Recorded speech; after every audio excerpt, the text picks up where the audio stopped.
네, 시청자 여러분 안녕하십니까? 파이널샷 진행을 맡은 최효은, 신민영입니다. 네, 오늘 우리 증시 양시장 모두 다 하락세로 현재 거래가 되고 있습니다. 코스피, 코스닥이 모두 다 파란불을 켜고 있는데 특히나 코스피 지수 계속해서 낙폭을 키워갑니다. 현재 구간에서 1% 이상 하락세 나타내고 있고요. 코스닥도 역시나 마찬가지로 0.6% 넘게 하락세 나타내고 있습니다. 오늘도 문제는 외국인 수급입니다. 외국인 수급 이탈이 계속되고 있는데 오늘도 코스피 안에서 외국인 투자자들 4천억 원 가깝게 매도세 나타내고 있고요. 코스닥에서도 역시나 마찬가지로 외국인 투자자들 덜어내고 있습니다. 네, 미국 뉴욕 증시의 실적 발표 결과가 우리 증시에도 많은 영향을 주는 만큼 오늘 밤에 발표될 실적에도 주시를 해보셔야겠는데요. 오늘 밤에도 미국 뉴욕 증시 주요 기업들의 실적 발표가 이어집니다. 마이크로소프트, 메타, 스타벅스 같은 기업들이 실적을 내놓습니다. 또 미국 3분기 GDP 확정치도 나오게 되는데 3.0% 정도를 시장에서 또 전망을 하고 있습니다. 전분기 이어서 이번에도 호조세 이어질 것으로 보이는데 전망치에 부합하는 숫자가 나올지도 함께 주시해 보시면 좋겠습니다. 네, 오늘도 준비했습니다. 시장 마감을 위한 마지막 한 방. 힘차게 출발해 볼게요. 파이널샷.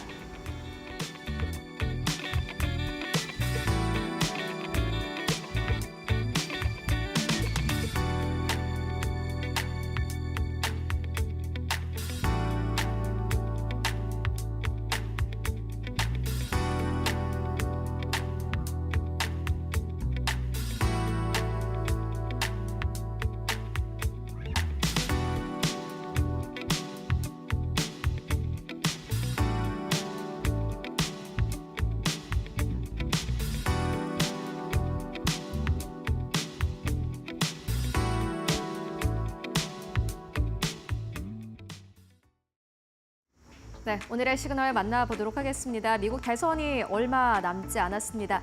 시장에서는 현재 이렇게 불안정한 시장에 대해서 미국 대선을 앞두고 있기 때문에 불확실성이 커지고 있다라고 표현을 하기도 합니다. 간밤에 비트코인의 가격이 큰 폭으로 올랐는데 이에 대해서 많은 외신 측에서는 친비트코인적인 정책을 펼치고 있는 트럼프 후보자의 당선 가능성이 높아졌기 때문이다라는 이유를 붙이기도 했습니다. 오늘도 두 후보에 대해서 조금 더 알아보고 가도록 하겠습니다. 최근에 뉴욕 증시에서 눈길을 끄는 기업이 있습니다. 트럼프 미디어 앤 테크놀로지라는 기업인데요. 어제 시장에서요, 무려 장중한 때는 10% 넘게 상승 탄력을 받기도 했습니다. 시간의 거래에서도 역시나 마찬가지로 1% 넘게 상승 흐름을 보였고 또 오늘 시장에서도 8.7% 넘게 상승하면서 거래를 마감을 했습니다. 그만큼 트럼프 후보의 당선 가능성을 현재 시장에서는 높게 점치고 있는 상황인데요. 이와 함께 도널드 트럼프 후보는 블룸버그 이 억만장자 명단에 다시 한번 이름을 올렸다고 합니다. 본인이 가지고 있는 기업의 가치가 높아졌기 때문인 것으로 분석되는데요. 트루스 소셜의 트럼프 미디어 앤 테크놀로지의 주가는요, 최근 저점 대비해서 3배 이상 올라온 것으로 확인되고 있습니다. 특히나 폴리마켓과 프레딕트잇에서 트럼프 후보의 당선 가능성을 높게 평가하면서 관련주들이 함께 상승 탄력을 띠고 있습니다. 보시다시피 종목명에 트럼프라는 이름이 들어가는 확실한 기업이기도 합니다. 특히나 해리스 부통령이 후보자가 된 7월 20 이후로 최고치를 기록을 했다고 하는데 이보다도 사실 높은 성장률 그리고 증가율을 보이고 있는 기업은 사실상 없는 것으로 보여집니다. 말 그대로 미국 증시에서는 테마주 역할을 하고 있는 기업이기도 한데요. 억만장자인 트럼프 후보자는요, 사실 돈은 본인에게 동기부여가 되지 않는다라고 밝힌 바 있습니다. 돈은 단지 점수를 매긴 수단일 뿐이다라는 의견을 낸 바 있는데 이렇게 돈으로 점수를 매긴다면은 트럼프 후보는 사실 100점 만점에 거의 1000점이 넘어가는 그러한 현재 돈을 가지고 있는 것으로 분석이 됩니다. 그렇다면 현재 외신에서 분석하고 있는 트럼프 후보의 현재 자산 정도는 어느 정도일까요? 아마 관련 정책들을 여러분들 다 아실 테니 지금 트럼프 후보의 자산 가치를 좀 비교해본 포브스지의 오늘 기사를 함께 만나보도록 하겠습니다. 보시다시피 소셜 미디어 쪽에 지분 꽤 있고요. 이뿐만이 아니라 현금도 꽤 가지고 있고 뉴욕 쪽의 부동산도 꽤 가지고 있고요. 뉴욕 이외 지역의 부동산도 가지고 있고 이뿐만이 아니라 골프 클럽과 리조트의 자산도 가지고 있습니다. 하나로 저희가 이렇게 계산을 해봤습니다. 달러 원 환율 기준으로 했을 때 1,370원대로 저희가 이렇게 계산을 해봤었는데 소셜 미디어의 지분은 한화로 계산했을 때 2,100억 원 정도로 추산이 되고요. 뉴욕 시장의 부동산 같은 경우에는 9,400원권 정도로 현재 분석되고 있습니다. 뉴욕주 이외 지역 부동산 같은 경우는 2,600억 원으로 집계가 되고요. 골프 클럽과 리조트는 1조 원이 좀 넘어갑니다. 현금도 역시나 마찬가지로 8,700억 원 넘게 가지고 있는데 중요한 것은 부채를 제외한 자산입니다. 트럼프 후보가 워낙 자산이 많다 보니 많은 외신에서는 부채를 제외한 자산을 좀 계산을 했습니다. 부채를 제외한 순자산의 경우에는요. 1,370원대의 환율을 적용을 했을 때 3조 562억 원으로 집계가 됐다고 합니다. 트럼프 후보는 다만 부채가 많고 본인의 자산을 좀 부풀리는 경향이 있다라고 외신에서는 보도를 했습니다. 그래야만 부동산을 담보로 해서 많은 대출을 일으킬 수 있기 때문인데요.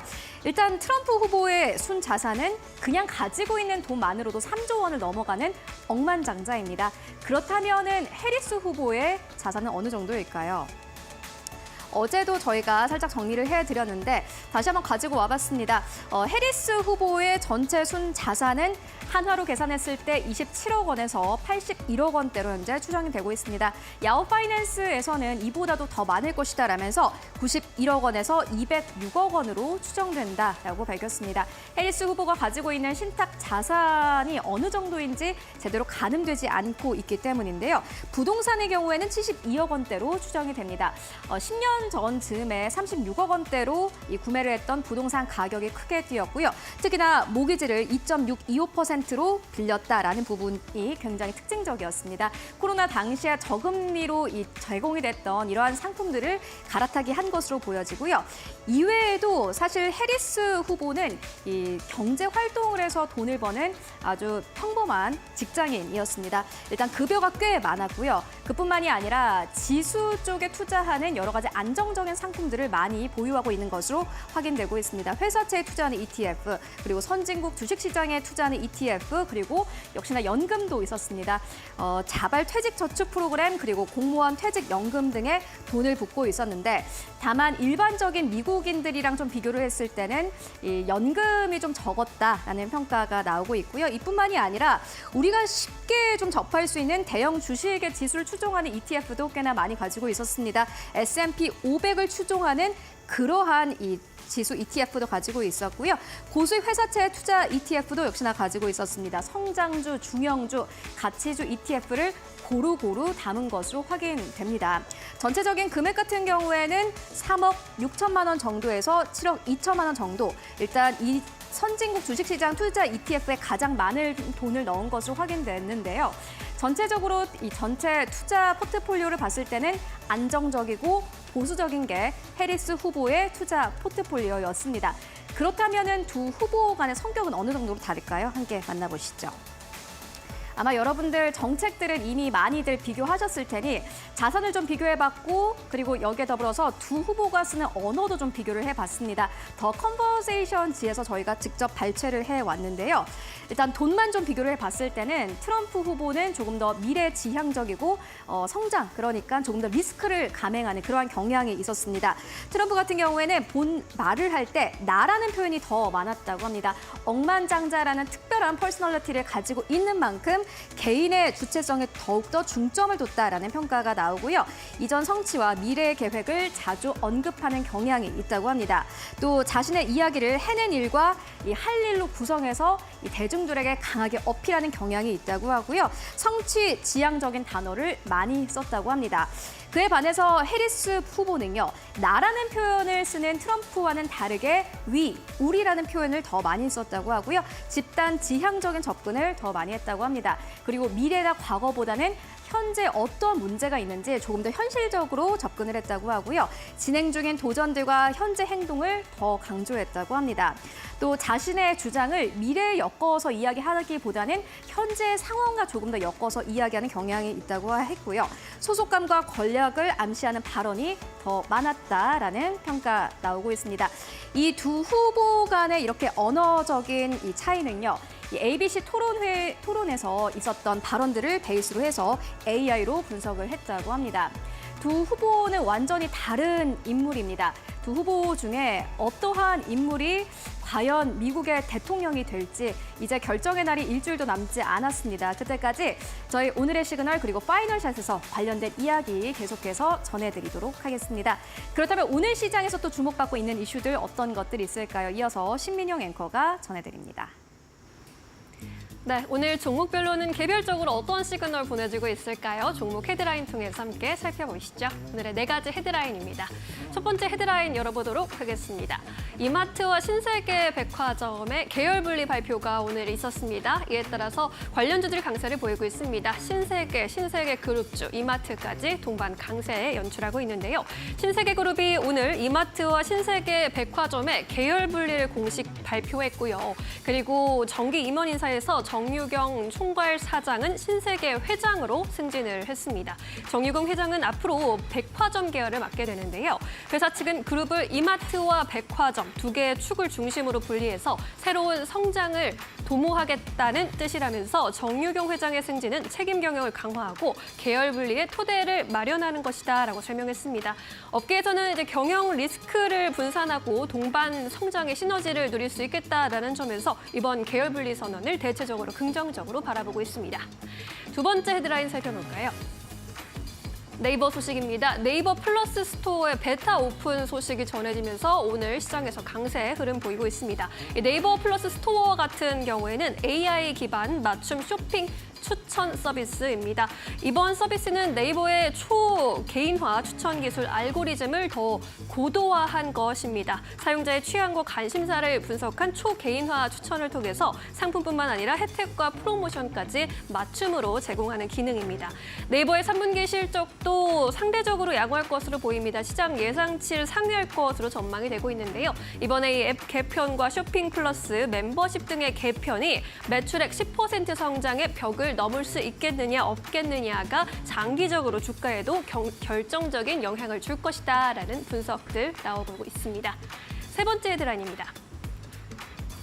네, 국순당의 주가도 상승세 보이고 있는데 전통주의 주세 감면을 대상을 확대해서 추진하겠다라는 정부의 발표가 나오면서 국순당 등 관련주들에도 매기가 쏠리고 있습니다.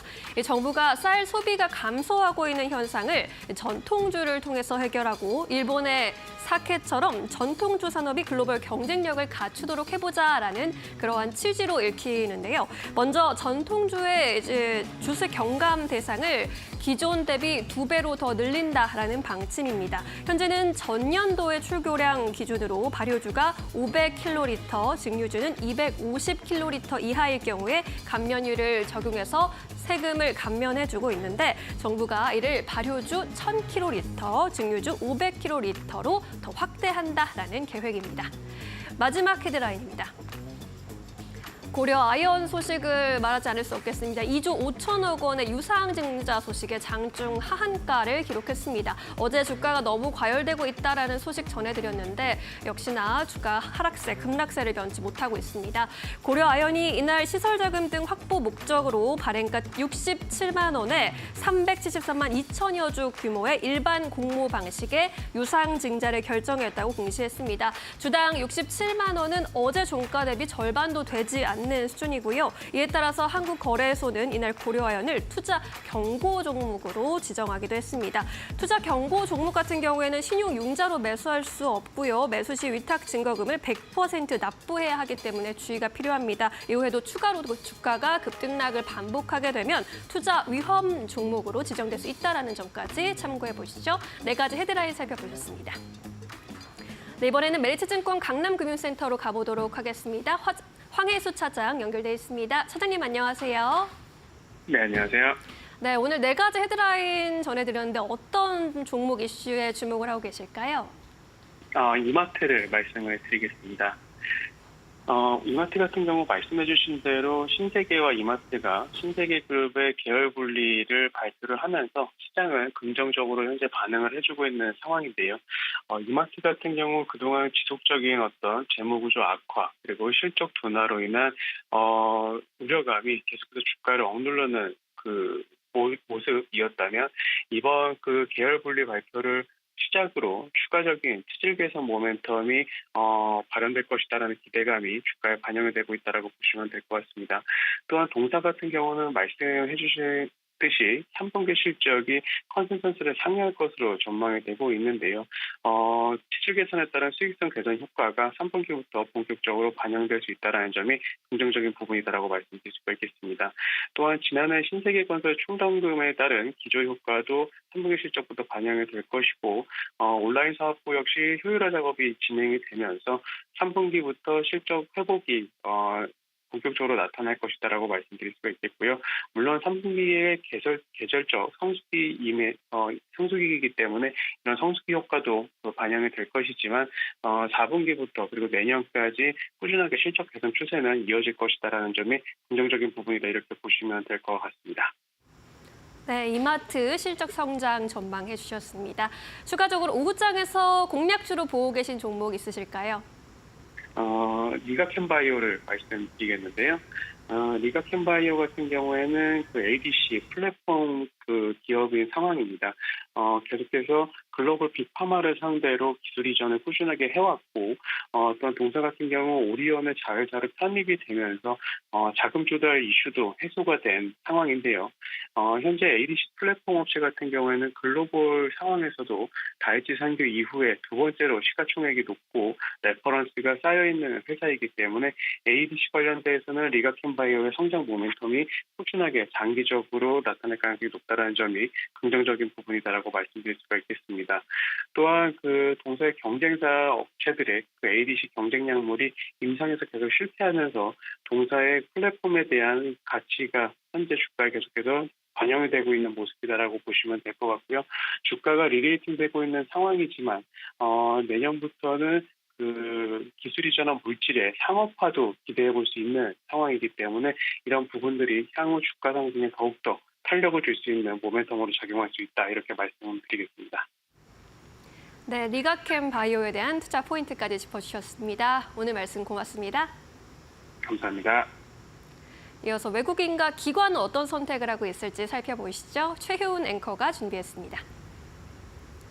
네, 먼저 외국인 수급부터 만나보고 가도록 하겠습니다. 오늘 외국인 투자자들은 LG 에너지 솔루션 5위권으로 가장 많이 사들이고 있고요. 네 번째로는 LG화학, 세 번째로는 오늘 실적을 발표한 강원랜드, 두 번째로는 한미반도체 이름 올리고 있습니다. 네, 매도하는 기업들 살펴보시면요. 오늘 다섯 번째로는 삼성전자 우선주 이름 올리고 있고요. 네 번째로는 삼성물산, 세 번째로는 신한지주, 두 번째로는 삼성전자, SK하이닉스 첫 번째로 자리하고 있습니다. 오늘도 아쉬운 지점은 SK하이닉스와 삼성전자를 계속해서 줄매도하고 있다라는 점인데요. 다만 긍정적인 부분이 있습니다. 정말 오랜만에 외국인들의 매수가 들어오는 기업입니다. 네이버 함께 만나보실까요? 네이버가 이렇게 큰 폭으로 오르는 것은 결국 간밤 증시에 영향이 있었다 이렇게 보셔도 될 것 같습니다. 간밤에 알파벳이 실적을 발표를 했고 이뿐만이 아니라 스냅이라는 광고 회사가 실적을 발표를 했습니다. SNS 회사인데 사실 광고로 벌어들이는 매출이 워낙 크기 때문에 스냅의 경우에는 지난 분기까지 굉장히 부진한 실적을 발표한 바 있습니다. 그런데 장이 마감된 이후에 스냅은 아주 긍정적인 실적을 발표를 했습니다. 시장의 예상을 웃도는 EPS와 매출을 발표를 했고요. 이와 함께 시간의 거래에서 무려 10% 가깝게 급등 흐름을 나타내기도 했습니다. 이와 함께 한국의 플랫폼 기업들도 광고 매출이 좀 늘어날 것이다라는 현재 기대감이 나오고 있는 상황입니다. 특히나 네이버 같은 경우에는요. 자사주 취득과 소각으로 주가 하방에 대한 경직성을 확보했다라는 평가가 나오고 있는 상황이고요. 또 네이버 같은 경우에는 최근에 국내 광고 경기가 좋지 않음에도 불구하고 그래도 선방하는 실적을 내고 있다라는 평가가 나오고 있습니다. 오늘도 새로운 서비스를 출시하겠다라고 밝혔는데 계속해서 광고 쪽에서 선방하고 있는 네이버 주가에 대한 기대감 커지고 있습니다. 오늘 외국인 매수도 들어오고 있고요. 그렇다면 주가는 어느 정도에서 흘러가고 있을까요? 오늘 네이버의 주가는 2.6% 넘게 상승하면서 17만 3,800원대에서 거래를 현재 되고 있습니다. 오늘 17만 원대에서 출발했던 네이버의 주가, 과연 단기적으로 20만 원대를 뚫어낼 수 있을지 확인해 보시면 좋을 것 같고요. 이어서 코스닥 안에서의 수급 흐름도 함께 만나보시죠. 네, 오늘 코스닥 안에서는 외국인 투자자들이 주성 엔지니어링을 5번째로 가장 많이 사들이고 있고요. 4번째로는 에코프로 BM, 3번째로는 넥슨게임즈, 2번째로는 유바이오로직스, 첫 번째로는 파마 리서치 이름 올리고 있습니다. 매도하는 기업들 살펴보시면요. 5번째로는 ABL 바이오, 그리고 4번째로는 리가켄 바이오, 3번째로는 나노엔텍, 이 2번째로는 우리기술투자, 첫 번째로는 알테오젠 이름 올리고 있습니다. 이어서 기관 투자자들의 수급 흐름도 함께 만나보시죠. 네, 오늘 기관 투자자들은 KB금융을 5번째로 가장 많이 매도하고 있습니다. 최근 외국인과 기관이 10월 한 달 동안 가장 많이 매수한 배당주가 바로 KB금융이었는데 오늘 시장에서는 기관 투자자들이 좀 덜어내는 모습 보여주고 있고요. 4번째로는 이수페타시스, 3번째로는 포스코홀딩스, 2번째로는 한화 인더스트리얼 솔루션즈, 그리고 첫 번째로는 한화 에어로스페이스 이름 올리고 있습니다. 매수하는 기업들 살펴보시면요. 5번째로는 삼성 SDS, 4번째로는 한국항공우주, 3번째로는 한미사이언스, 2번째로는 SK하이닉스, 첫 번째로는 삼성전자 이름 올리고 있는 상황입니다. 그렇다면 코스닥 안에서의 수급 흐름은 어떻게 현재 흘러가고 있을까요? 함께 만나보시죠. 네, 오늘 기관 투자자들은 우리 기술 투자를 5번째로 가장 많이 매수하고 있는 것으로 확인되고 있습니다. 외국인 투자자들은 덜어가지만 기관 투자자들은 오히려 매수하고 있고요. 4번째로는 한글과 컴퓨터, 3번째로는 테크윙, 2번째로는 동훈아나텍, 첫 번째로는 넥슨게임즈 이름 올리고 있습니다. 게임주 쪽으로 계속해서 외국인과 기관의 매수가 들어오는 것이 최근 시장의 변화점이라고 할 수 있겠고요. 매도하는 기업들 살펴보시면은 5위권의 SP소프트, 4번째로는 주성 엔지니어링, 그리고 3번째 제노포커스, 2번째 클래시스, 첫 번째로는 알테오젠 이름 올리고 있습니다. 그리고 여러분들이 아마 좀 눈에 익으셨을 것 같은 기업, 바로 제노포커스입니다. 최근 아주 시장을 뜨겁게 달구고 있는 기업이기도 한데요. 어떤 이슈가 있을까요? 함께 만나보시죠. 네, 제노포커스 같은 경우에는 2거래일 동안 상한가를 기록했다가 오늘 시장에선 좀 지지부진한 흐름 이어가고 있는 상황입니다. HLB그룹이 제노포커스를 인수하기로 결정했다라는 이야기가 나오면서 이 제노포커스의 주가가 2거래일 동안 상한가를 기록을 한 건데요. 이 제노포커스라는 기업은요, 맞춤형 산업용 특수효소를 생산하는 기업이라고 합니다. 일단 제노포커스 같은 경우에는 지금까지 실적이 워낙 좋지 않았던 것뿐만이 아니라 자금 경색을 겪고 있었습니다. 그런데 HLB가 인수함에 따라서 앞으로 사업 경쟁력이 좀 좋아질 수도 있다라는 기대감이 시장에서 아주 강력하게 나왔습니다. 그렇다면 현재 주가는 어떻게 거래가 되고 있을까요? 함께 만나보시죠. 네, 9% 이상 하락세 나타내고 있습니다. 오늘 장 초반까지만 하더라도 5,000원대 위에서 거래가 됐었는데 현재 두 자릿수 이상 급락하면서 4,780원대에서 거래되고 있습니다. 제노포커스 만나봤습니다. 지금까지 수급 상황 함께 살펴보고 왔습니다. 네, 이제 우리 시장에서 움직이고 있는 특징주들 조금 더 자세히 살펴보도록 하겠습니다. 이데일리 스페셜리스트 신일섭 전문위원과 함께하겠습니다. 어서 오세요. 안녕하세요. 네, 오늘 골라오신 두 가지 종목 또 낱낱이 파헤쳐보도록 하겠습니다. 첫 번째 종목, 조인트 스템을 가지고 있는 네이처셀입니다. 네이처셀이 개발 중인 퇴행성 관절염 줄기세포 치료제가 미국 FDA로부터 첨단 재생의료 치료제로 지정받았다라는 소식에 이번 주 주가가 급등했습니다. 원약의 이제 조인트 스템으로 유명한 업체여서 제가 종목명을 잘못... 조인트 스템으로 네. 말할 뻔했습니다. 네. 순발력이 뛰어나세요. 너무 어떻게 자연스러워. 보시나요? 네. 자, 조인트 스템이 네. 이 주력 아이템이고요. 아, 줄기세포 치료제하면 좀 아쉽죠. 우리 2005년도 황우석 박사 사태를 기억하시는 분들 지금 10대는 기억 못할 것이고 10대는 그때 부모님 뱃속에 있었을 수도 있고 3, 40대가 주력이겠네요. 3, 40대가 그 당시에 2005년이면은 20년 전. 3, 40대도 그렇고 4, 50대구나. 4, 50대가 20살, 30살 때 그 아마 다 기억나실 거예요. 막 전 세계가 주목하는 언론의 포커스라이트를 받으면서 황우석 박사가 나와가지고 뭐 발표를 해가지고 막 우리나라에서 이제 노벨 과학상에 곧 나온다. 뭐 이러면서 하다가 갑자기 뭐 분위기가 약간 쎄해지더니 나중에 그게 그쵸? 계속 아직도 저는 그게 잔상이 남아있거든요. 네. 계속 똑같은 모양의 세포가 이렇게 복제되는 게 뭐가 바꿔치기가 돼가지고 이제 그 문제 때문에 갑자기 완전 나락으로 가면서 그쵸? 다 무너졌죠. 그리고 그 윤리에 대한 문제가 있으면서 그 당시에 어디 무슨 서울의 어떤 산부인과가 그 딱 꼽혀가지고 거기서 뭐 불법 난자 채취 뭐 그것부터 시작해서 정말 시끄러웠어요. 정말 세계적으로 엄청 뭐 좋은 것으로도 시끄러웠다가 나쁜 것으로도 시끄러웠다가 그래서 이제 완전히 물거품이 되면서 역사 속으로 사라져 버렸죠. 줄기세포라는 단어가 사라져 버렸어요. 그게 20년 전이거든요. 2005년도니까 지금 딱 네. 20년 전이네요. 그래서 그 당시에 이제 줄기세포가 굉장히 정말 무슨 그 복제 기술의 적이가 됐죠. 지금 거의 완전 하나의 키처럼 생각이 되어서 뭔가 우리도 꿈이 부풀었었어요. 마치 저는 그때 느낀 감정이 이 감정 같아서 초전도체가 저는 약간 그런 느낌은 있었어요. 느낌적인 느낌이죠. 초전도체가 막 나온다고 해서 무슨 이제 막 빌 게이츠가 한글을 배우러 오네, 뭐 밈이 막 탄생하고. 그러니까 뭐 지금은 이제 더 머리가 조금 더 뭐 그동안의 경험도 쌓이고 해가지고 글쎄 초전도체가 그렇게 될까 싶었지만 약간 그 분위기 같은 거 있잖아요. 분위기가 약간 그때 그거랑 비슷하다고 저는 생각이 들었거든요. 어쨌든 그 잊혀졌던 단어인 줄기세포.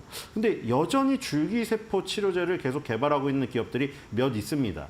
그 중에 이제 대표적인 게 또 네이처셀인데 네.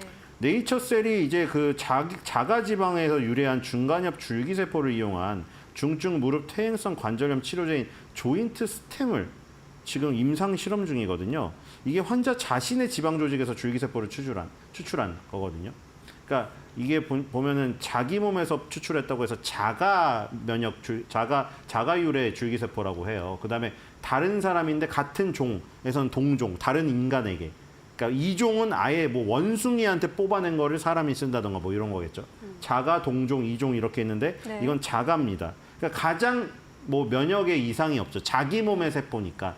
다른 사람이라던가 아니면은 다른 종 같은 경우에는 면역 거부 반응이 일어날 우려가 있어요. 그런 경우에는 이건 어쨌든 자가세포라는 게 면역 거부 반응이 가장 적은 구조라는 거. 그래서 가장 안전한 부분이고요. 그다음에 이 윤리적인 문제도 없는 것이죠. 그쵸. 그때 말씀드렸다시피 뭐 불법 다른 사람의 난자를 채취해가지고 뭐 거기서 세포를 얻는다던가 아니면 뭐 원숭이나 이런 것들을 거기서 얻는다던가 이런 거는 윤리적 문제가 발생될 우려가 있어요.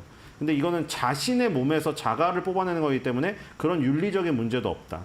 그래서 어쨌든 이게 퇴행성 관절염으로 인한 통증을 완화시켜주고요. 관절 기능을 개선시켜주는 효과가 있다고 지금 임상시험에서 밝혀나가면서 이거를 허가를 받으려고 하고 있는 건데 네이처셀이 알바이오라는 회사로부터 2013년에 조인트 스템의 국내 판매권을 취득했고요. 알바이오는 2013년에 조인트 스템 국내 판매권은 네이처셀한테 넘겼는데 임상시험은 같이 공동 진행을 합니다.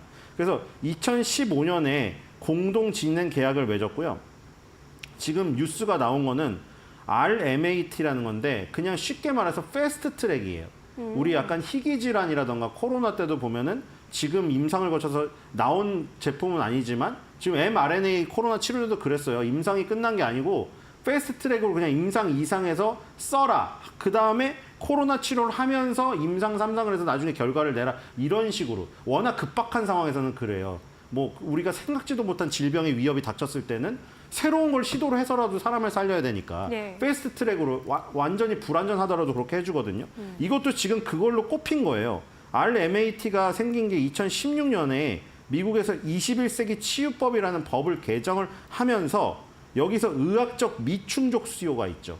그러니까 의학적으로 미충족된 치료를 못하는 그 수요에 한해서 혁신적인 약일 경우에는 패스트 트랙으로 해준다. 이게 지금 RMAT거든요. 근데 RMAT가 지금 이걸 받은 게 왜 중요하냐면 지금 네이처셀 입장에서는 조인트 스템 같은 경우에 무조건 임상시험을 빨리 통과를 시켜야 되는 입장인데 이게 도움이 된다는 거죠. 왜냐하면 지금 일단 우리나라 식약처에서 먼저 이 그 품목 허가 신청을 넣었는데 허가가 반려당했어요. 우리나라 식약처에서. 그래서 지금 이 전략이 뭐냐면은 미국에서 임상을 거쳐서 물론 우리나라 식약처에서 반려된 그 이유를 충족시켜야 미국에서 되겠죠. 당연히 우리나라 식약처보다 미국의 FDA 문턱이 뭐 낮다고는 할 수가 없으니까 당연히 높으면 높았지.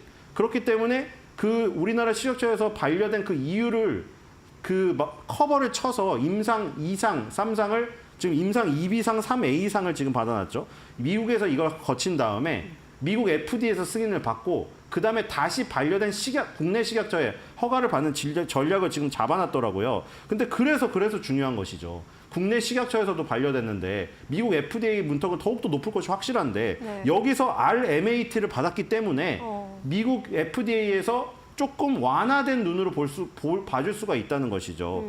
그리고 이게 2020년 4월 달에 미국 식품의약국 FDA 승인을 받았는데 이 임상시험 승인을요. 근데 하필이면은 이 당시에 코로나가 3월 달에 터져버렸어요. 그래서 임상시험이고 뭐고 다 연구자들이 못하는 상황이 벌어져가지고 환자도 못 모았죠. 이 당시에 대상 환자를 140명으로 잡았었는데 네이처셀이 현재 미국에서 임상시험 대상자로 등록해놓은 요 숫자가 96명이라고 합니다. 그리고 96명 중에 투약 완료된 거는 85명. 그러니까 총 대상 환자 140명을 채우려면 아직도 50명이 부족한 상태예요. 그래서 임상시험을 시작한 지 지금 4년이 경과됐잖아요. 물론 코로나가 꼈다고 했지만 어쨌든 간에 환자 모집이 지연이 되면서 이렇게 되면은 이런 바이오 벤처 회사들은 버는 돈이 없기 때문에 계속 임상이 질질 끌리게 되면은 막대한 비용이 나가서 수혈할 곳이 없으면 무너지게 됩니다. 그렇기 때문에 빨리 해야 돼서 지금 미국 내 임상을 다국가 임상으로 전환해가지고 다르게 설계해서 허가를 일단 받았어요. 이게 왜 좋냐면 미국에서 환자를 다 140명을 채우기가 어려우니까 국내에서 추가로 모집해서 합쳐서 140명을 하는 걸 허가를 받은 거예요. 그래서 지금 국내 3곳이 결정이 됐는데 서울 성모병원, 강남 성모죠. 삼성서울, 강동 경희대병원이 추가됐습니다.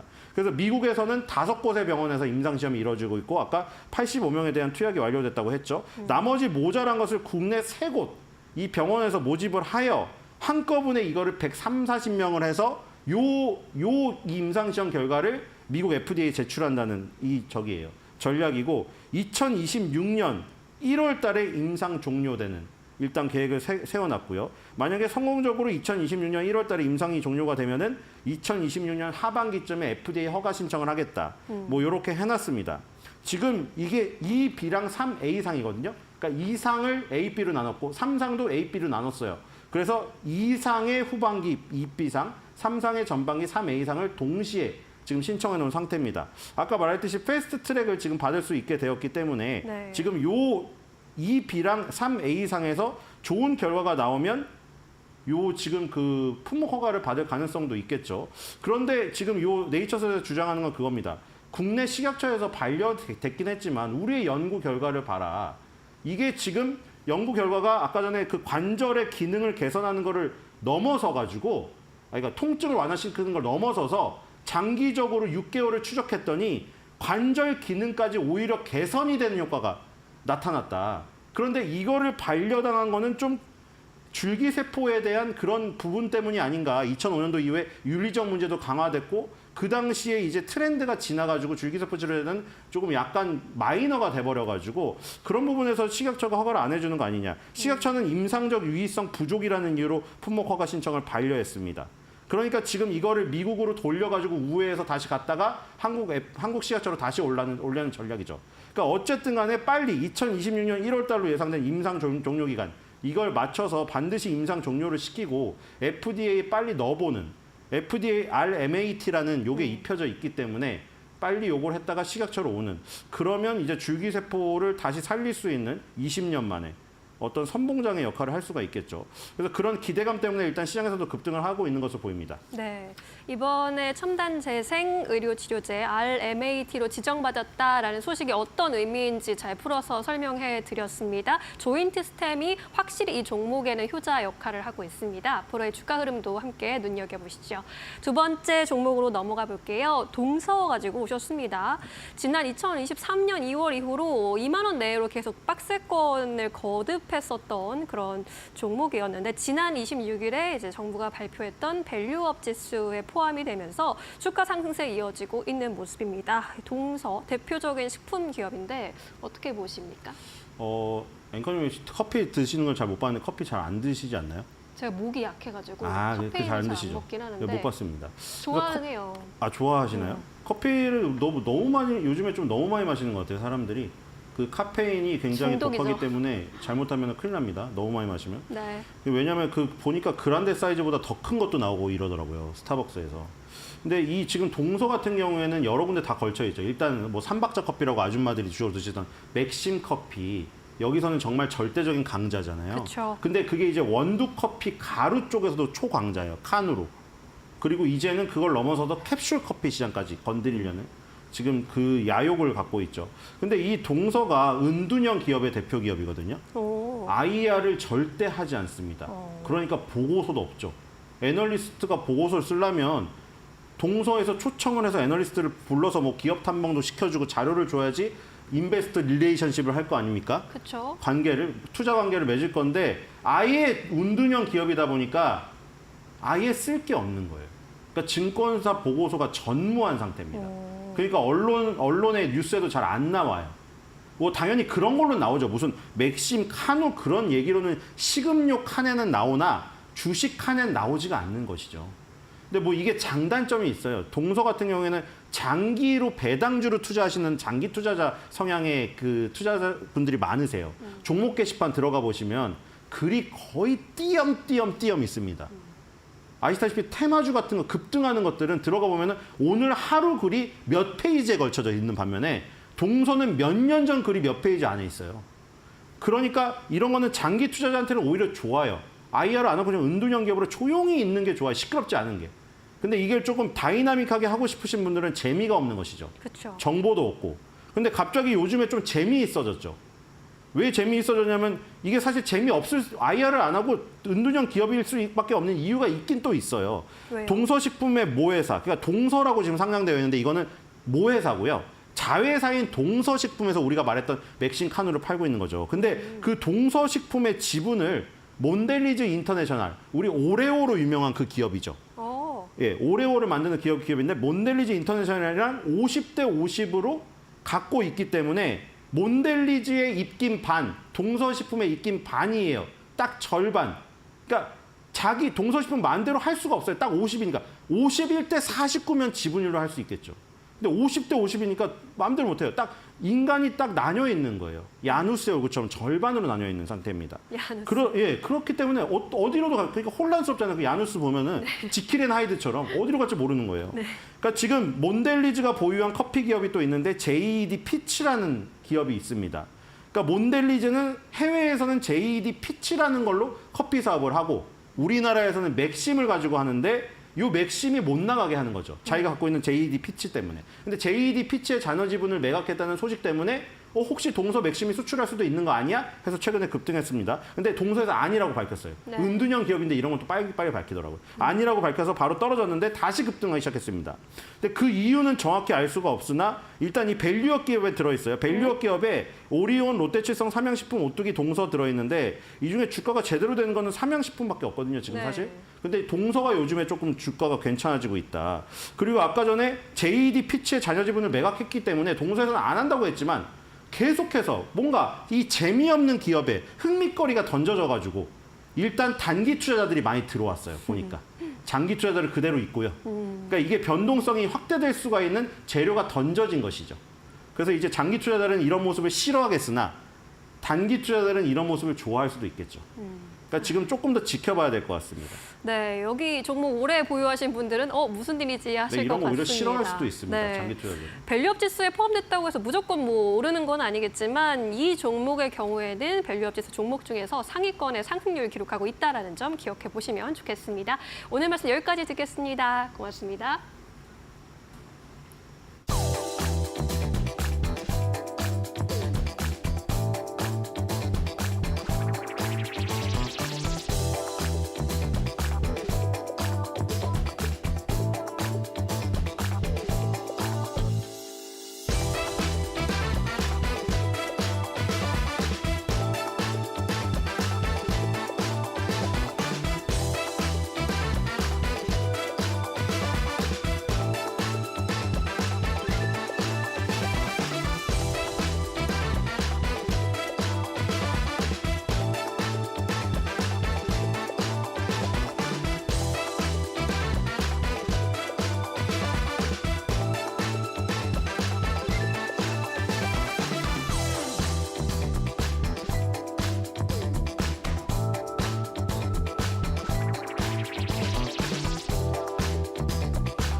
네, 팩트체크 코너로 이어가 보도록 하겠습니다. 오늘 바이오와 관련된 이야기 나눠볼 텐데요.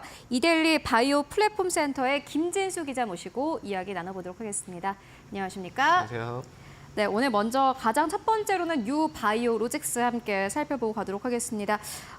최근에 시세가 참 놀라웠는데 최대 매출을 경신할 것이다라는 기대감 나오고 있더라고요. 먼저 좀 간단히 살펴보고 가도록 하겠습니다. 네, 이제 말씀해 주신 대로 최대 매출이 예상되는데요. 이 올해 상반기에 밀려있던 콜레라 백신 물량을 하반기에 모두 소화할 것으로 예상되면서 사상 최대 연매출을 기록할 것으로 예상됩니다. 특히 이제 올해는 매출 1,000억 원 돌파라는 것이 1,000억 원을 돌파할 것이라는 예측들이 나오고 있는데요. 이 유바이오로직스는 이제 올해 최대 실적을 기록한 이후에도 생산 설비 증대를 통한 꾸준한 매출 상승이 예상되는 상황입니다. 네, 계속해서 긍정적인 실적이 예상되고 있습니다. 그렇다면은 당장의 3분기 실적 그리고 4분기의 실적은 어느 정도로 나오게 될까요? 네, 이제 FN 가이드에 따르면 이제 유바이오로직스의 올해 3분기 예상 매출액 같은 경우에 321억 원으로 역대 분기 최대 실적을 기록할 것으로 전망됐습니다. 이는 이제 지난해 3분기와 비교했을 때 이제 3분기 매출이 113억 원이었는데요. 185%가량 증가한 수치입니다. 전분기 79억 원과 비교했을 때는 4배 이상 늘어난 셈이고요. 올해 4분기 예상 매출 같은 경우에는 이제 465억 원으로 예상되는데 이는 이제 3분기보다 더 증가한 매출이라고 할 수 있습니다. 그렇다면은 긍정적인 실적은 어디에서 기인하는 겁니까? 네, 이제 말씀드렸던 대로 콜레라 백신을 통해서 좀 나올 것으로 예상되는데요. 이제 상반기에 이제 지연됐던 콜레라 백신 수주 물량이 하반기에 굉장히 많이 몰리면서 매출이 증가하는 것으로 분석됩니다. 실제로 이제 유바이오로직스 같은 경우에 올해 7월과 8월에 81억 원, 87억 원, 54억 원 등 총 3차례의 대규모 콜레라 백신 수주 계약을 체결했고요. 올해 하반기 이제 매출 상승에 따라서 유바이오로직스의 매출 상승세도 이어질 것으로 좀 보여집니다. 2021년에 394억 원이던 매출을 이제 2022년에 551억 원, 그다음 작년에 686억 원까지 올랐는데요. 올해 매출 아까 말씀드린 것처럼 1,000억 원대 벽을 돌파할 것으로 기대되고요. 이제 매출 기준으로 연평균 성장률을 따져봤을 때 37% 이상으로 엄청난 성장 속도를 보이고 있다고 할 수 있습니다. 연평균 성장률이 두 자릿수입니다. 37%대인데 말 그대로 엄청난 성장률을 현재 보여주고 있는 기업입니다. 그렇다면은 콜레라 백신이 전체 세계 무대에서는 어느 정도 현재 스탠스 그리고 뭐 점유율입니까? 네, 이제 전 세계적으로 상용화된 백신을 살펴보자면 이제 유바이오로직스 유비콜과 사노피 자회사인 샨타바이오테크의 샨콜 두 가지 종류밖에 없습니다. 그러나 이제 2022년에 샨타바이오테크가 샨콜 생산을 중단했는데요. 이러면서 이제 공급에 좀 차질이 생기기 시작했습니다. 유바이오로직스 같은 경우에 이제 WHO의 콜레라 백신 단독 공급자로서 필요한 물량을 모두 단독으로 공급하고 있는 상황이고요.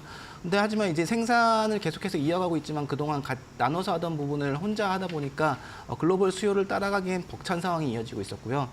이에 이제 유바이오로직스 같은 경우는 이 공장 콜레라 백신 원료 의약품 설비에 대한 WHO PQ 인증을 추진했습니다. 이 WHO PQ라는 거는 입찰 참가 자격 사전 심사제라는 것인데요. 간단하게 설명드리자면 이것은 이제 후진국이나 개발도상국 등으로 백신을 이제 공급하려고 할 때 국제 조달하기 위해서 WHO가 의약품 안정성, 유효성 등을 평가하는 제도입니다. 사전 평가하는 제도고요. 이 PQ 심사를 통과해야만 국제 조달 입찰 자격이 주어지기 때문에 반드시 통과해야 되는 부분이고요. 다시 이제 유바이오로직스 이야기로 돌아와서 이야기하자면 이 공장 원료 의약품 설비가 WHO PQ 획득을 하면서 유바이오로직스가 생산할 수 있는 콜레라 백신 원료 의약품 규모가 기존 3,300만 도즈에서 6,600만 도즈로 딱 2배 증가했습니다. 일단 그만큼 콜레라 백신을 만들어내는 능력이라든지 퀄리티가 좋다 이렇게 평가해 볼 수 있을 것 같은데 그렇다면 완제품은 어느 정도로 만들어낼 수 있는 겁니까? 네, 말씀드렸던 대로 이제 원료 의약품과 완제 의약품을 약간 구분해서 봐야 되는데요. 이제 유바이오로직스가 생산할 수 있는 콜레라 백신 수가 완제 의약품 수가 4,400만 도즈였습니다. 도즈가 이제 한 번 맞는 뭐 그 양이라고 하면 이해하시면 쉬운데요. 콜레라 백신이 원료 의약품 규모가 말씀드린 대로 6,600만 도즈로 늘어나면서 올해 5월 이후부터는 이제 콜레라 백신 원료 의약품 생산이 이 완제의약품 생산보다 더 많이 되고 있는 상황입니다. 그래서 이제 어쩔 수 없이 유바이오로직스 같은 경우 생산한 백신 원액을 이 녹십자로 보내서 완제의약품을 생산하는 외주 방식으로 좀 콜레라 백신을 생산하고 있었습니다. 당연한 이야기이긴 하지만 외주 방식을 하다 보면은 이 영업이익률이나 뭐 수익성은 상대적으로 낮아질 수밖에 없는 부분이거든요. 그러다 보니까 이제 유바이오로직스가 자체적으로 이제 좀 더 생산을 늘리기 위해서 이 공장 완제 시설에 대해서도 WHO PQ 인증을 추진하고 있습니다. 결과는 내년 하반기 정도에 나올 것으로 예상되고요. 이제 현재 유바이오로직스가 생산할 수 있는 콜레라 백신 수가 이제 완제의약품 수가 4,400만 도즈인데 이 공장 완제의약품 설비가 이루어지면은 총 완제의약품 생산 규모가 8,800만 규모까지 늘어나서 이제 자체적으로 모든 콜레라 백신 생산이 가능할 것으로 보여지고요.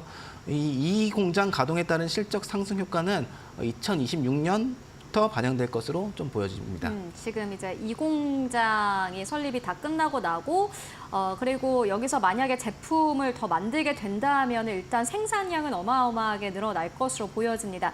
그렇다면 생산량이 늘어난다면 결국에는 공급을 할 수 있다라는 건데 어디에 공급하는 게 좀 늘어나게 됩니까? 말씀해 주신 대로 이제 생산량이 늘어났을 때 어디에 공급하게 되느냐, 뭐 그 부분도 굉장히 중요한 포인트가 될 수 있는데요. 이 유니세프로부터 수주한 콜레라 백신 공급 규모가 2022년에는 3,100만 도즈가 되고요.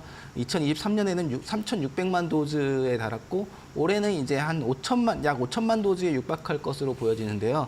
특히 이 WHO 국제 콜레라 퇴치 사업단과 국제 백신 연구소는 이제 예측에 따르면은 콜레라 종식을 위해서 백신이 연간 9천만 도즈까지 필요하다는 의견이 나온 적이 있습니다. 따라서 이제 유바이오로직스 역할이 더욱 중요하고 커질 것으로 전망됩니다. 그리고 또 콜레라 백신뿐만이 아니라 보니까는 장티푸스 백신의 매출도 늘어난다고 하는데 이건 어떤 부분입니까? 네, 말씀해 주신 대로 이제 유바이오로직스가 이제 장티푸스 백신에 대한 품목 허가도 신청했는데요. 구체적으로 이제 말씀드리면은 이달 18일 이제 수출용 장티푸스 예방 백신 유티프의 품목 허가를 식품의약품안전처에 신청했고요. 품목 허가 이후에 WHO PQ 인증을 진행한다는 계획입니다. 특히 이제 해당 품목 허가를 위한 임상을 좀 살펴볼 필요가 있는데 해당 임상이 이제 아프리카 2개국에서 3,200여 명을 대상으로 뭐 효과를 확인한 임상입니다. 이게 또 의미가 있는 이유가 장티푸스 같은 경우에는 아프리카 등 중저소득급 국가에서 많이 발병하는 질병이기 때문에 효과를 완벽하게 확인했다라는 점에서 굉장히 의미가 있고요.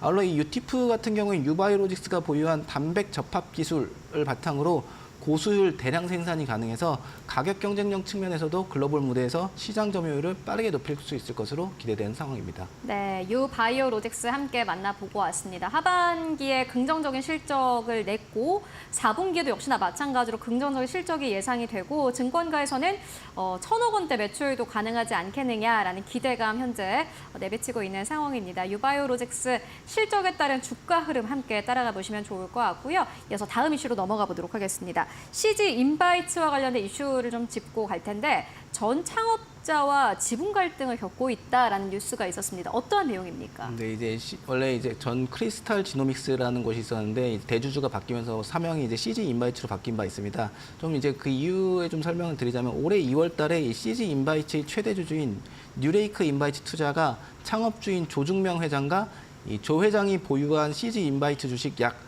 565만 주 중 300만 주를 주당 5천 원에 매수하고 나머지 보유 지분의 의결권을 완전히 확보하는 주식 매매 계약을 체결한 바 있습니다.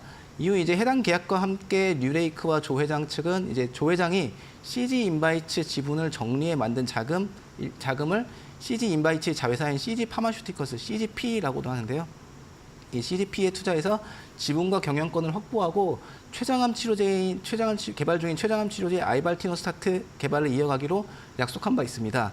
그러나 이 두 계약을 두고 의견 차이가 발생하면서 상호간 약속이 지켜지지 않는 상황인데요.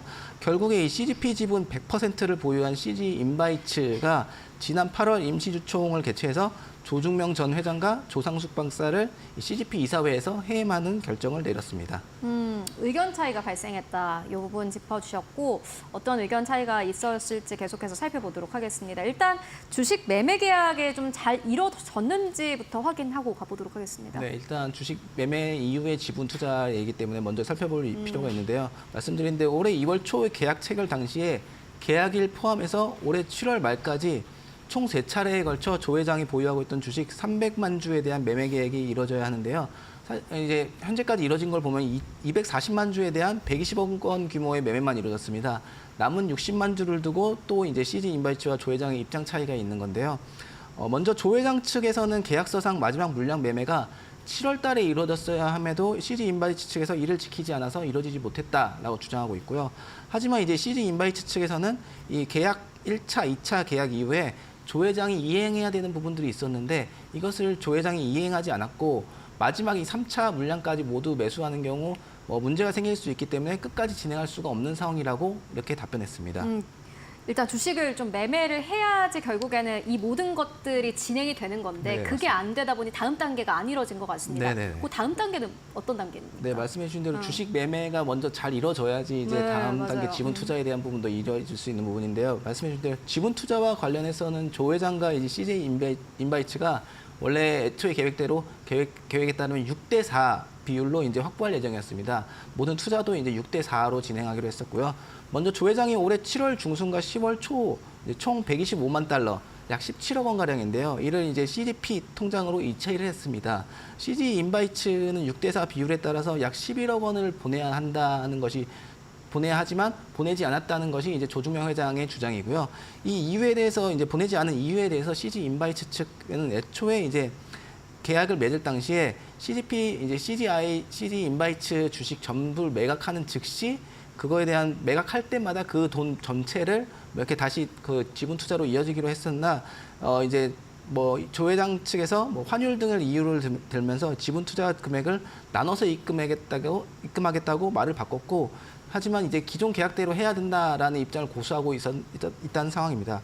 또 이제 CJ 인바이츠 측에서는 실제로 이제 법인 통장에 조 회장 측에서 입금을 했더라도 이게 지분에 대한 투자라는 주장은 이치에 맞지 않는다라고 주장하고 있는데요. 그 근거로 이제 이사회를 거쳐서 3자 배정, 유상증자 등을 통해야 이제 지분을 가져가는 것이라는 생각입니다. 단순히 돈을 넣은 것만으로는 아니다. 네, 맞습니다. 이렇게 말씀해 네. 주셨고 그렇다면은 보니까는 시점에 대해서 명확하게 하지 않은 것 같아요. 네, 말씀해 주신 대로 저도 양쪽을 이제 취재하고 인터뷰를 하면서 가장 좀 스스로 제 입장에서도 굉장히 좀 답답했던 부분이긴 한데요. 이 부분이 이제 갈등의 핵심이 되고 있긴 합니다. 이제 CJ 인바이츠와 조 회장이 이제 지분 투자에 대한 계약을 체결할 당시 계약서 등에 언제까지 이 지분 투자를 완료한다라는 종료 시점을 명확하게 작성하지 않았습니다. 그래가지고 이제 CJ 인바이츠와 조 회장 모두 각자에게 좀 유리한 식으로 좀 해석을 하면서 이런 좀 갈등이 빚어졌다고 보여지고요. 이제 서로 이견이 커지면서 조 회장 측에서는 이제 지분 투자 완료 시점을 올해 10월 초로 정하자라는 제안을 했지만 조 회장 측에 따르면 CJ 인바이츠 측에서도 이를 무시하고 있는 상황이라고 하고 있습니다. 결국에는 이게 이제 회사에 좀 도움이 되고 투자를 하기 위해서 그럴 건데 보니까는 췌장암 치료제 그러면은 임상에도 문제가 있을 것 같아요. 네, 말씀해 주신 대로 이제 CGP라는 곳이 췌장암 치료제 아이발티노스타트의 파이프라인을 보유하고 있으면 이제 조중명 회장이 지분과 경영권을 확보하면서 이 개발을 계속 이어가기로 했었는데 지금 이게 매매 계약부터 이제 약간 서로 의견이 달라서 이루어지지 않으면서 좀 문제가 생길 것으로 보여지는데요. 하지만 이제 CJ 인바이츠 측 같은 경우에 이 아이발티노스타트 임상이 기존 체제에서도 문제없이 진행되고 있을 뿐 아니라 이미 CRO 등에서 연구가 이루어지고 있기 때문에 진행에 큰 문제가 있다고 보진 않는 입장이고요. 이제 조 전 회장과 계약이 틀어진 만큼 자체적으로 지속 개발하기는 어렵다라는 판단을 내리고 이제 기술 수출을 하거나 경쟁력 있는 파트너사와 오픈 이노베이션을 한다는 전략입니다. 반면 이제 조 회장 측에서는 CJ 인바이츠가 파이프라인에 대한 관심이 없고 사실상 개발에 들어가는 비용도 내지 않으려고 한다. 이런 식으로 주장하고 있는데요. 또 이제 지분에 대한 아까 125만 달러를 입금했다고 말씀드렸는데 그거에 대해서 투자한 만큼 CJ 인바이츠가 이 아이발티노스타트 파이프라인에 대한 권리를 100% 행사할 수 없기 때문에 행사할 수 없다고 주장하는 등 서로 팽팽한 갈등이 계속되고 있습니다. 네, CJ 인바이츠 관련된 이슈 함께 짚고 왔습니다. 지금까지 김진수 기자와 함께 이야기 나눠봤습니다. 말씀 고맙습니다. 감사합니다.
마켓 무버입니다.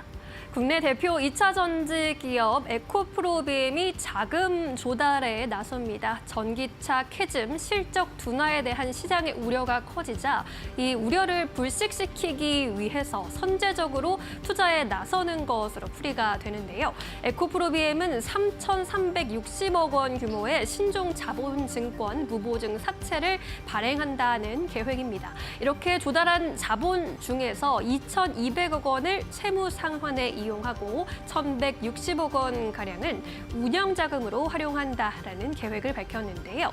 이렇게 신종 자본증권을 발행하는 것은 이번이 처음입니다. 이 신종 자본증권 같은 경우에는 부채가 아닌 자본으로 분류가 됩니다. 이에 따라 재무 구조를 개선하는 효과가 있습니다. 업황 회복이 전반적으로 지연되고 있는 상황에서 재무 부담을 최소화하고 자금을 조달할 방안을 고심한 끝에 내린 결정으로 보입니다.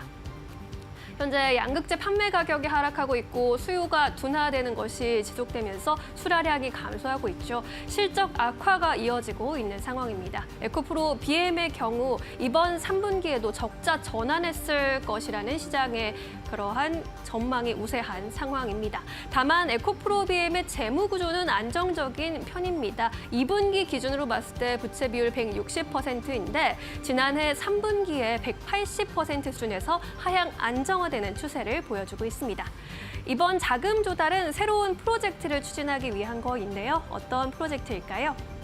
현재 야심차게 추진하고 있는 이 프로젝트의 명은 인도네시아 통합 양극재 밸류체인 프로젝트입니다. 중국의 최대 전구체 생산 기업인 거린메이 GM과 함께 추진을 하고 있는데요. 인도네시아의 광산, 재련, 전구체, 양극재, 리사이클까지 이어지는 통합 밸류체인을 구축한다라는 계획입니다. 에코프로 머티리얼즈의 경우에도 이 GM, 거린메이의 인도네시아 니켈 재련소 지분을 인수하면서 재련 사업에 진출한다라는 그런 방침을 밝히기도 했습니다. 이에 대해서 이동채 전 에코프로 회장은 GM과 힘을 합쳐서 구축하는 통합 밸류체인이 배터리 캐즘을 돌파하는 돌파구가 될 것이다라고 전했고요. 이렇게 밸류체인을 완성하게 되면 글로벌 리딩 기업으로 도약할 수 있겠다라는 그런 포부를 밝히기도 했습니다. 인도네시아 통합 양극재 밸류체인 프로젝트, 과연 밸류업 프로젝트를 통해서 업황 부진, 투자 확대를 통해서 위기를 기회로 바꿀 수 있을지 함께 지켜보도록 하겠습니다. 마켓무버 함께 하셨습니다. 네, 이어서 오늘 시장에서 주목해볼 만한 이슈 함께 짚고 가도록 하겠습니다. 오늘도 두 분과 함께 해보도록 하겠습니다. 지시인포의 박수범 대표 그리고 이데일리온의 박정식 파트너 모셨습니다. 안녕하십니까? 안녕하세요. 네, 오늘도 두 분과 함께 해보도록 하겠습니다. 오늘은 또 어떤 주제일까요? 저희 바로 자막으로 만나보도록 하겠습니다. 암호화폐 시장이 뜨겁습니다. 관련주를 계속해서 관심을 가져야 하나 아니면은 이제 암호화폐 좀 많이 올라왔으니 더 나은 선택지를 찾자. 이 두 가지 중에서 오늘은 선택을 해보도록 하겠습니다. 먼저 박수범 대표님. 네, 암호화폐 계속해서 관심을 가지자라고 말씀드립니다. 암호화폐, 비트코인이요? 네.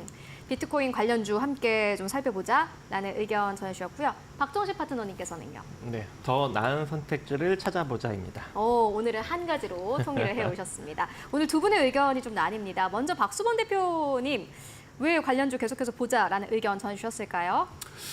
일단 지금 현재 미 대선이 아직 끝나지 않은 상황이죠. 트럼프가 지금 현재 지지율이 거의 해리스와 거의 비슷하거나 또 압도하는 것도 좀 발생하고 있다 보니까 최근 들어서 지금 현재 다들 트럼프가 대통령이 될 가능성에 좀 베팅을 좀 하는 상황이라는 거죠. 파생 쪽도 마찬가지고 그런 흐름들을 좀 보여주다 보니까 아무래도 그 트럼프 같은 경우에는 상당히 좀 비트코인이라든지 가상화폐에 대해서 상당히 좀 긍정적인 발언들을 좀 많이 했었죠.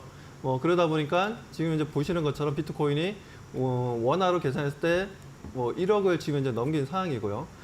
그리고 지금 미국에서도 7만 3천 달러까지 좀 올라가는 근처까지 올라가는 분위기였는데 이 분위기가 단기적으로 끝날 분위기는 아닌 것 같아요. 추세적으로 계속해서 좀 더 상승할 여력은 좀 남아있다라고 좀 보여집니다. 그렇기 때문에 그 부분에 있어서도 가상화폐에 대한 관심도가 지금 현재도 뜨겁지만 앞으로도 좀 더 뜨거워질 가능성이 좀 높다라고 저는 판단하고 있습니다. 그래서 가상화폐 관련 종목들의 움직임들 지금 현재 하나투자증권이라든지 아니면은 지금 이제 우리기술투자라든지 그 외에도 중소형주들이 많이 있죠. 관련 종목들의 움직임이 오늘도 분위기가 좀 괜찮았던 흐름들이었고 이 분위기는 계속해서 지속될 가능성이 좀 높다라고 좀 판단하고 있어서 그래서 관련 종목들이 상승을 한다면 그에 대한 이제 우리 개인 투자자분들도 지금 가상화폐를 통한 단기 수익을 좀 기대해 볼 만하다라고 판단하고 있습니다.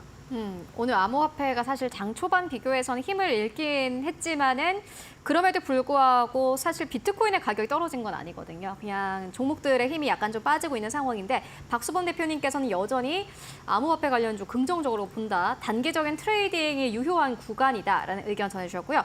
박선식 파트너님은 더 나은 선택지를 찾자라고 의견 주신 이유가 있으실까요?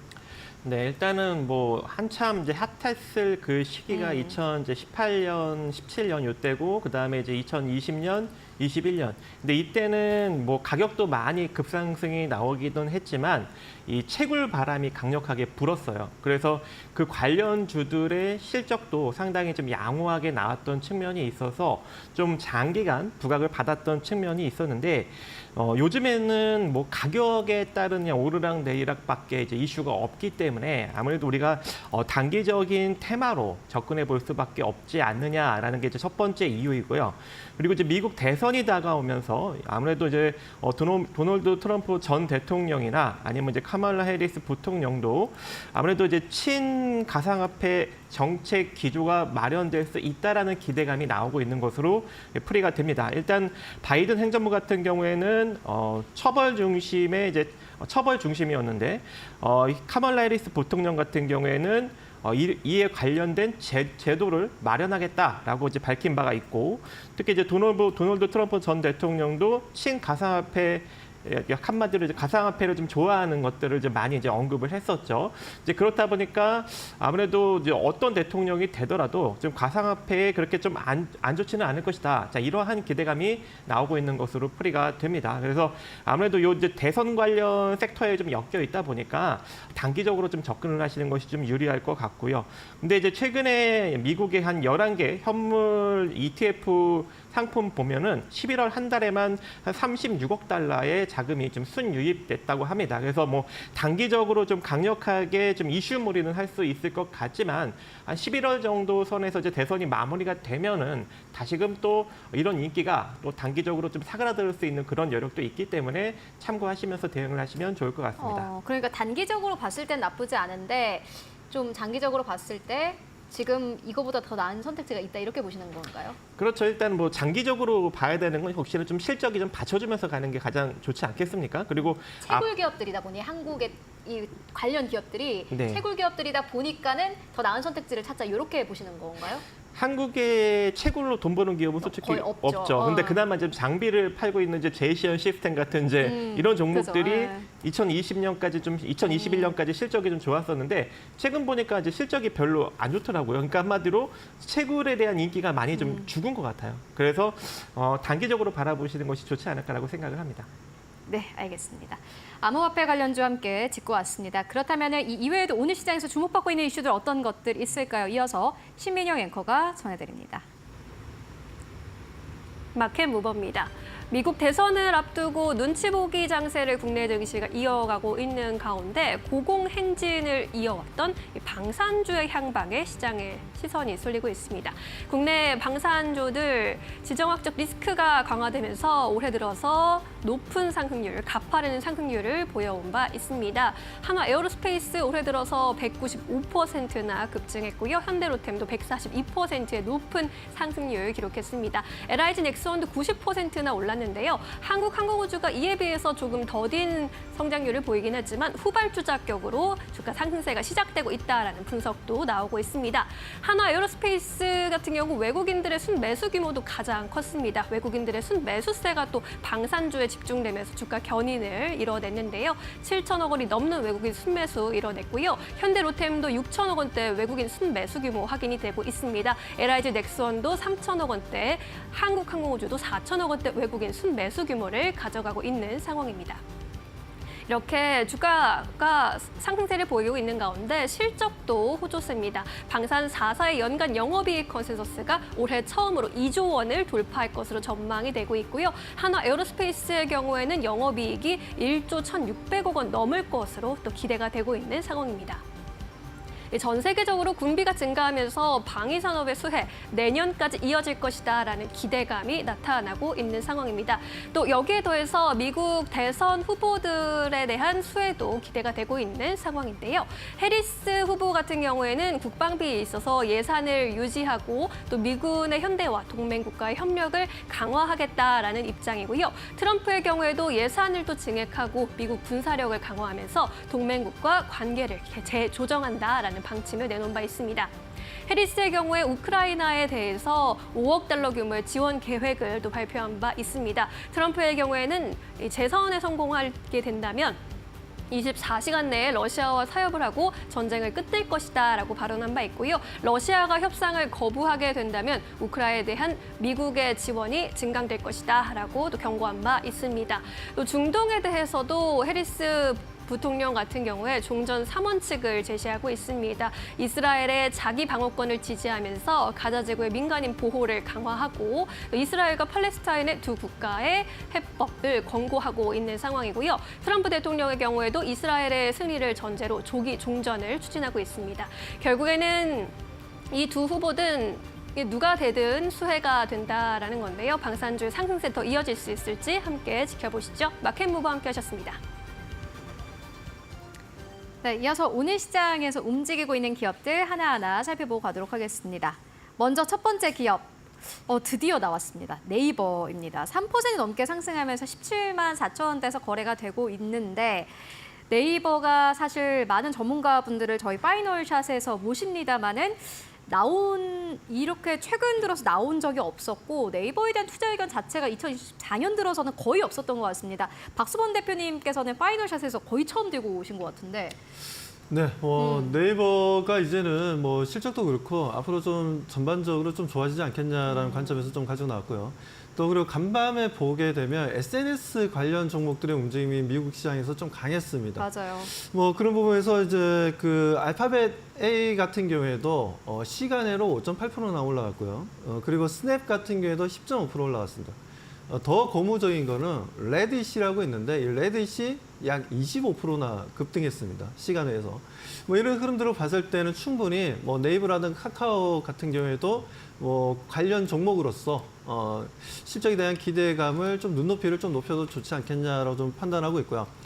아무튼 동사가 지금 현재 보면 AI를 기반하는 맞춤형의 쇼핑몰을 좀 만들었다라는 부분들인데 뭐 이게 이제 네이버 플러스 스토어라 해가지고 베타가 오픈되었습니다. 그렇기 때문에 이 부분에 대한 기대감도 좀 높일 수 있지 않나라고 보고 있고 컨센서스가 아직 3분기 실적 발표를 안 했지만 컨센서스가 매출이 지금 2조 6천억 정도는 할 것으로 좀 판단하고 있고 영업이익이 5천억을 넘을 것으로 좀 보고 있습니다. 뭐 그렇기 때문에 이런 흐름들이 맞춰서 나와주게 된다면 네이버 같은 경우에는 지금 현재 우리가 매수해도 너무나 좋다라고 말씀드리고 차트를 좀 잠깐 보도록 하겠습니다. 그동안 보면 종목의 움직임 자체가 네이버가 보면 지지부진했어요. 거의 뭐 계속해서 뭐라고 해야 되나요? 거의 누워 계신, 주무시고 계신 뭐 모습인데 차트 모양을 보게 되면 아무튼 이 흐름들에 있어서 지금 현재 다시 한번 상승하려는 움직임을 좀 보여주고 있고 오늘 같은 게 특히나 지금 이제 3% 정도의 상승 분위기를 보여주고 있는데 거래량은 그렇게 크게 뭐 형성하지는 않았지만 이 부분들이 오늘 하루로 끝날 부분은 아니라고 판단하고 있고 내일이 되었던 모레가 되었던 거래량은 더 추가적으로 증가할 가능성이 좀 높다라고 판단하고 있습니다. 그렇기 때문에 네이버에 대해서는 지금 상당히 좀 긍정적으로 바라보고 있고 이제는 지금 현재 행보 구간에서 이제 상승 추세로 전환될 수 있는 위치고 그리고 무엇보다 수급도 괜찮아요. 수급도 보게 되면 오늘 외국인들이 15만 6천 주나 순매수를 해주고 있습니다. 그리고 이틀 연속으로 순매수하면서 오늘까지 하게 되면 3일 연속 순매수죠. 여기에다 기간 같은 경우에도 조금씩 투신도 마찬가지고 연기금도 마찬가지고 오늘 같은 경우에는 매수로 전환되었다는 건 그만큼 앞으로 네이버에 대한 실적이라든가 전반적인 흐름들이 긍정적으로 흘러갈 수 있다는 기대감이 좀 높은 것으로 판단됩니다. 그렇기 때문에 네이버는 지금 이제 우리가 계속해서 좀 관심 가져야 될 어떻게 보면 지금 현재 언더퍼폼을 보여주는 구간에서 이제는 아웃퍼폼으로 전환될 수 있는 위치에 놓여져 있다라고 말씀드리고 싶습니다. 네, 알겠습니다. 맞습니다. 사실 뉴욕 증시가 마감되고 나서 알파벳도 실적 발표했고 스냅이랑 레딧도 보고 오셨어요. 스냅도 마찬가지로 실적 예상치 상회했고 레딧이라는 이 기업의 경우에는 샘 알트만이 또 지분을 가지고 있는 기업이기도 한데 역시나 마찬가지로 실적이 꽤나 급격하게 늘어난 것으로 확인됐습니다. 이제 다시 한번 플랫폼 시대가 오는 것일까요? 네이버에 대한 투자 의견 듣고 왔습니다. 추가적으로 한 번만. 네, 말씀해 주세요. 네. 오늘 저녁에 마이크로소프트랑 메타가 실적 발표가 있습니다. 그 부분 꼭 확인해 보시고 제가 보는 입장에서 서프라이즈 실적이 나올 거고 내일 같은 경우는 네이버가 시초가 갭 상승하면서 더 추가적으로 크게 상승할 수 있다라고 말씀드리고 싶습니다. 사실 빅테크 기업은 아무도 모르는 건데 이렇게 박수문 대표님께서 자신 있게 말씀드립니다. 자신 있게. 사실 또 메타도 역시나 마찬가지로 AI 쪽에서 광고가 어느 정도로 좀 잘 작용했는지를 알 수 있는 그러한 기업이기도 합니다. 실적 부분 저희 또 박수문 대표님의 길을 받아서 좀 기대를 해보도록 하겠고요. 이어서 두 번째 기업 만나보도록 하겠습니다. 현대 에버다임입니다. 재건조가 잘 가더라고요. 16% 넘게 상승 탄력 가지고 가고 있고 특이한 게 방산주랑 재건조가 같이 가요. 네. 그죠? 네. 어떻게 보십니까?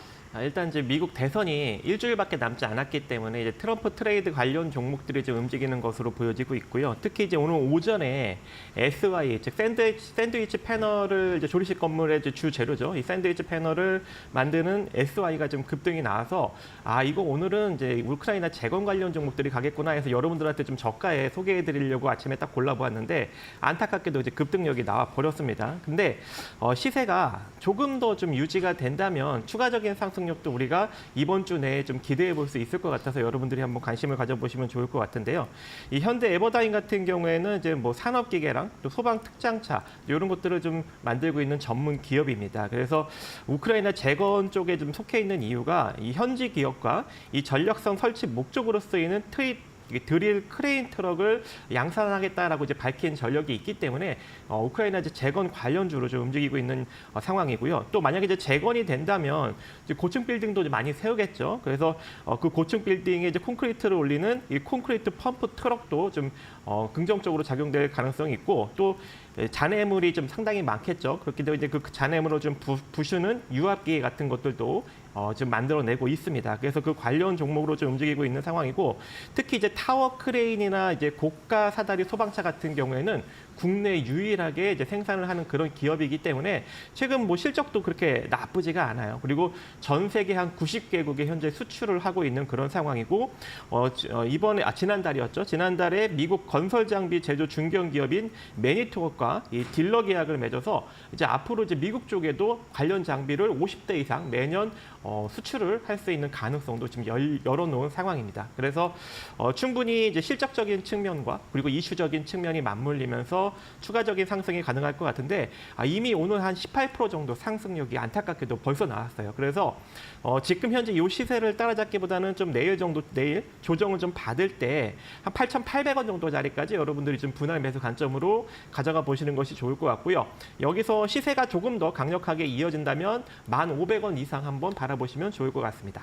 현대 에버다임 아마 오늘 매수하고 싶으셨을 텐데 못하신 분들 많을 것 같습니다. 매수 레인지의 경우에는 8,800원대까지 지금보다 조금 더 조정을 받게 된다면은 그때 매수 레인지를 좀 노려보자라는 의견으로 정리해보고 가도록 하겠고요. 이어서 세 번째 기업 만나보도록 하겠습니다. 휴젤입니다. 박수범 대표님께서 가지고 오셨는데 이 기업도 박수범 대표님께서 이미 여러 번 가지고 오셨던 기업이기도 하고 주가도 꽤 잘 갔습니다. 기관 투자자들도 계속해서 들어오고 있고요. 어떻게 보십니까? 네, 지금 현재 휴젤 같은 경우에는 우리나라의 지금 이제 대웅제약이라든가 메디톡스라든가 히온스라든가 이런 회사들이 필러라든가 보톡스를 생산하는 업체인데 그 중에서 이제 1위를 달리고 있는 회사가 이제 휴젤이라고 보시면 될 것 같아요. 지금 이제 최대 주주가 아시다시피 지금 이제 특수목적 법인인 SPC가 지금 현재 최대 주주입니다. 이 SPC 안에는 지금 현재 싱가포르에 있는 헬스케어에 이제 집중적으로 투자를 하고 있는 CBS 그룹이 지금 현재 자금이 들어와 있고 여기에 우리나라의 GS 그룹도 자금이 들어와 있고요. IM 인베스트먼트도 자금이 들어와 있습니다. 그래서 동사에 대해서는 글로벌 시장에서 상당히 좀 매출이 크게 증가할 가능성이 좀 높다라고 좀 판단하고 있고요. 뭐 자금들이 보면 또 중동에 있는 자금들도 좀 들어와 있거든요. 그렇기 때문에 뭐 그런 관점으로 보자면은 미국 시장, 호주, 캐나다, 유럽 할 것 없이 휴젤의 필러라든가 보톡스에 대한 실질적인 매출 증가세를 좀 기대해 볼 만하다라고 좀 말씀을 좀 드리고 싶고요. 지금 현재는 세계 1위가 지금 엘러간이지 않습니까?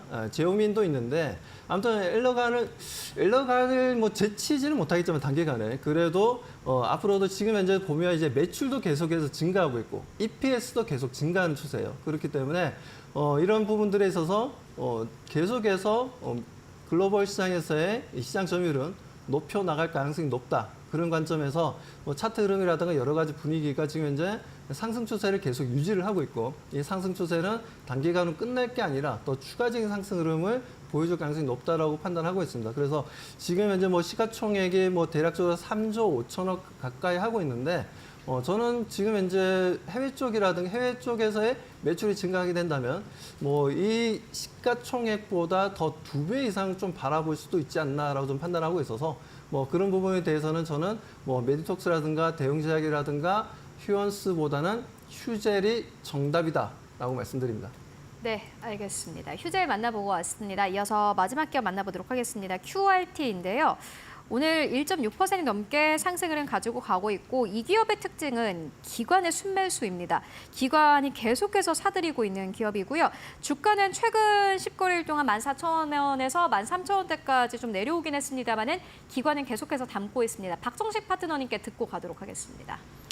네, 뭐 상장된 지 이제 얼마 안 되는 그런 기업이긴 한데요. 주가가 이제 좀 바닥에서 옆으로 좀 횡보하고 있는 그런 국면인데 아까도 이제 언급 주셨다시피 이제 미국 빅테크 기업들의 실적이 좀 기대가 된다라고 이제 언급을 해주셨잖아요. 이제 그렇게 이제 좋게 만약에 발표가 된다면 미국 증시도 상승이 나오고 이제 우리나라 증시도 상승이 나올 가능성이 있는데 그렇게 되면 이제 반도체 관련 종목들을 우리가 놓쳐서는 안 되겠죠. 그래서 그 중에 좀 관심 있는 종목 하나 소개해드릴까 하는데요.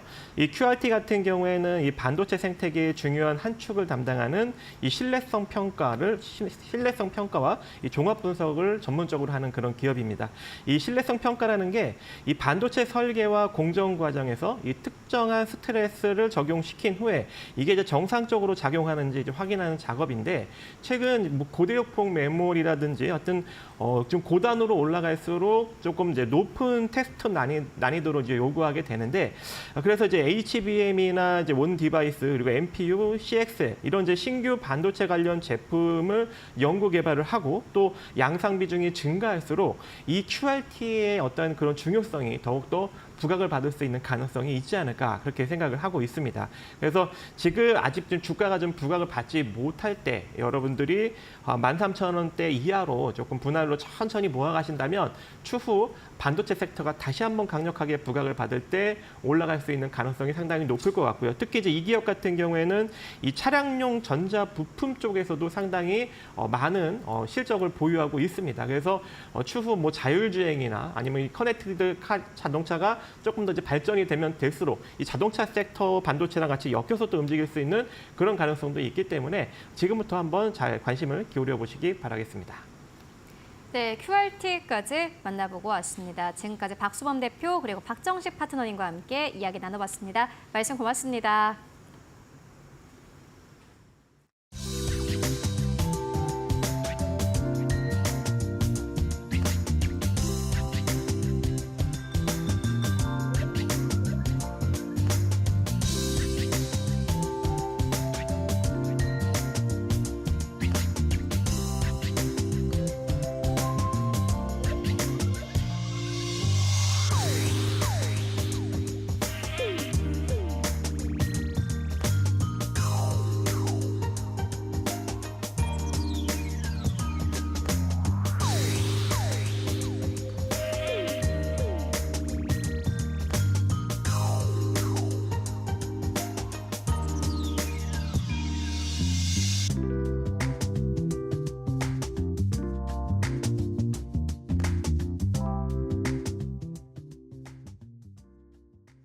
네, 마감 전략 세워보고 가도록 하겠습니다. SK증권 2000지점으로 가보도록 하겠습니다. 서영훈 차장 연결되어 있습니다. 안녕하십니까? 네, 안녕하세요. 네, 오늘 시장 마감 상황 어떻게 보고 계십니까? 네, 오늘 시장 상당히 좀 어려운 움직임이 좀 이어졌습니다. 미국 대선을 앞두고 있기 때문에 좀 강한 상승이 나오지 못한 부분들은 예상은 했습니다만 오전장에서 금투세 시행과 관련해서 좀 착오가 있었던 부분들이 시장에 좀 영향을 미치는 모습이었고 특히나 고려아연의 갑작스러운 유상증자 발표가 시장의 전반적으로 좀 분위기가 좀 어려워지게 하는 모습들이 나타나주는 상황이 이어졌다라고 볼 수 있겠습니다. 여기에 더불어서 좀 북한발 이슈도 휴전선 부근에서의 좀 갈등에 대한 부분들도 얘기가 나오면서 상당히 좀 여러 가지 이슈가 시장을 좀 어렵게 하는 모습들이 나타나줬고요. 그로 인해서 그동안에 좀 이틀 연속으로 강세를 보였던 삼성전자가 좀 하락전환하는 모습이고 반면에 미국 시장의 영향으로 SK 하이닉스는 좀 상승을 해주는 모습들이 나타나주면서 여전히 시장에서는 유동성이 좀 많지 않은 좀 힘든 장세가 좀 이어지지 않았나라고 생각을 하고 있습니다. 이러한 움직임들은 당분간 좀 지속될 것으로 예상이 되고 있고요. 다음 주 특히 미국 대선에 대한 흐름들에서 외국인의 수급들이 좀 관망세로 이어지고 있다라고 좀 판단을 해볼 수 있겠습니다. 다만 좀 시간적으로 볼 때 미국 대선이 지나고 또 금투세 유예 관련해서도 결국에는 연말 안에는 좀 해결될 것이다라는 전망이 나오고 있다는 점을 감안해 본다라면 그 이후에는 시장의 좀 반등을 좀 노려볼 수 있을 것으로 예상이 되는 만큼 실적에 대한 기대감이 있는 종목군들에 대해서는 좀 조심스럽게 좀 분할 매수 관점으로 대응하시는 것도 괜찮지 않을까라고 시장을 좀 전망하고 있습니다. 네, 오늘 시장 어렵습니다. 아마 다음 주까지 변동성은 이어질 것이다라는 분석 듣고 왔습니다. 말씀 고맙습니다. 네, 감사합니다. 네, 미국 대선을 앞두고 눈치 보기 장세가 이어지고 있습니다. 오늘 고려아연의 소식이 전해진 이후로 시장 급격하게 좀 하락으로 방향을 틀면서 양지수 모두 하락으로 마감할 것으로 예상이 되고 있습니다. 마감의 기술 함께 들어가 보도록 하겠습니다. 이데일리온 곽유정 파트너와 함께하겠습니다. 안녕하세요. 네, 안녕하세요. 오늘도 시장이 좀 많이 어려웠는데 네. 어떻게 보셨습니까? 지난주부터 제가 좀 약간 회의적으로 계속 말씀을 드렸었던 것 같아요. 네. 계속해서 개별주 장세의 움직임 나타날 것이다 말씀드렸었는데 오늘은 최근에 코스피 시가총액 11위까지 올라갔었던 고려아연이 지금 급락을 맞아버렸죠. 지금 하한가까지 가버렸는데 17위까지 뚝 떨어져 버렸습니다. 근데 이것만으로 시장이 오늘 안 좋다 이렇게 말씀드리기보다는 여전히 지금 우리 국내 증시가 미 대선 영향권에 있다라고 보는 게 좋을 것 같아요. 그렇기 때문에 어차피 다음 주잖아요. 조금만 더 힘내서 우리 시청자분들이 버텨보셨으면 좋겠다 말씀드리고 싶고요. 네. 사실 그와 관련된 움직임이 오늘 개별주상에는 계속해서 좀 드러나는 모습이었습니다. 만약에 이 경영권 분쟁 관련해서 고려아연이 사실상 경영권 분쟁 관련주들 중에서도 가장 대장격으로 올라갔었기 때문에 고려아연이 떨어지면 그 외에 한미사이언스나 티웨이 항공과 같은 그런 종목들도 같이 좀 악영향을 받았어야 됐거든요. 근데 그러진 않았어요. 오늘 한미사이언스 같은 경우에는 거의 상한가 부근까지도 오늘 강하게 올라갔었거든요. 네. 당일 지금 3시 24분 기준으로 봤을 때는 24% 등락률 보여주고 있고요. 그리고 바로 밑에 뒤를 이어서 티웨이 홀딩스도 20%대 오늘 급등. 그리고 상한가 간 종목들 중에서 봤을 때 그 티웨이 항공과 관련되어 있는 그 최대 주주인 예림당 역시도 오늘 상한가 마감했습니다. 그래서 단순하게 경영권 분쟁 이슈만으로 고려아연 때문에 시장이 안 좋다라고 보기보다는 이런 이제 부분들로 봤을 때 좀 우리가 좀 같이 양측을 좀 비교해보면서 이게 과연 시장에 영향을 미쳤을까라는 부분들을 한 번쯤 다시 고민을 해볼 지점이라고 보여지고요. 그럼에도 불구하고 제가 지금 왜 그 미 대선 불확실성에 놓여져 있다라고 말씀을 드리는 거냐면 지금 최근에 증시에서 종목 움직임이요. 거의 지난주부터 지금 이번 주까지 트럼프 트레이드 수혜 종목들만 움직임이 지금 계속 나와주고 있어요. 일례로 오늘도 전진 건설 로봇 같은 경우에도 급등세가 한번 나오기도 했었거든요. 이런 종목 같은 경우에도 제가 기존에 한 번씩 우리 시청자분들께 이데일리 TV 통해서 트럼프 트레이드 수혜 받을 수 있는 종목군으로서 한번 소개 도와드린 적도 있었습니다. 그리고 이 트럼프 트레이드 수혜가 단순하게 뭐 리쇼어링 이쪽만 있는 게 아니라 우크라이나 재건 쪽도 같이 엮여 있죠. 그리고 지금 비트코인 시장도 트럼프 트레이드 수혜로 지금 올라가고 있는 중이잖아요. 네. 그러다 보니까 오늘 장 초반에는 우리 기술 투자가 또 갭으로 오늘은 좀 떠서 출발을 해주는 모습들도 관측이 되더라고요. 특히나 오늘 상승세가 또 높았던 종목들을 살펴보면 현대 에버다임도 있었거든요. 이 현대 에버다임 같은 경우에도 우크라이나 재건 관련 이슈가 들어올 때마다 움직임이 나왔었던 테마 섹터이기도 하고요. 그리고 그동안 이제 SY 스틸텍이 지난주까지 강한 움직임이 나왔었는데 오늘은 그의 모회사인 SY가 또다시 상승세가 한번 나오기도 했었습니다. 그러니까 지금 이제 시장에 있는 종목들 보면 계속 이제 트럼프 트레이드 쪽으로 해서 수단매가 한번 싹 나와준 그런 이제 모습이라고 볼 수 있을 것 같고요. 그 외의 종목들 같은 경우에는 최근에 이렇게 시세를 계속 이어나가고 있는 종목들 보면 네이처셀은 개별 이슈가 나왔었죠. 6거래일 전쯤에 그 조인트 스탬, 미국 FDA 그 승인 기대감 이런 이제 이슈가 들어오기도 했었고 오늘은 웹툰제 관련해서도 관련 이슈가 또 들어오면서 탑 미디어와 같은 그런 종목들도 움직임이 일부 나오기도 했었습니다.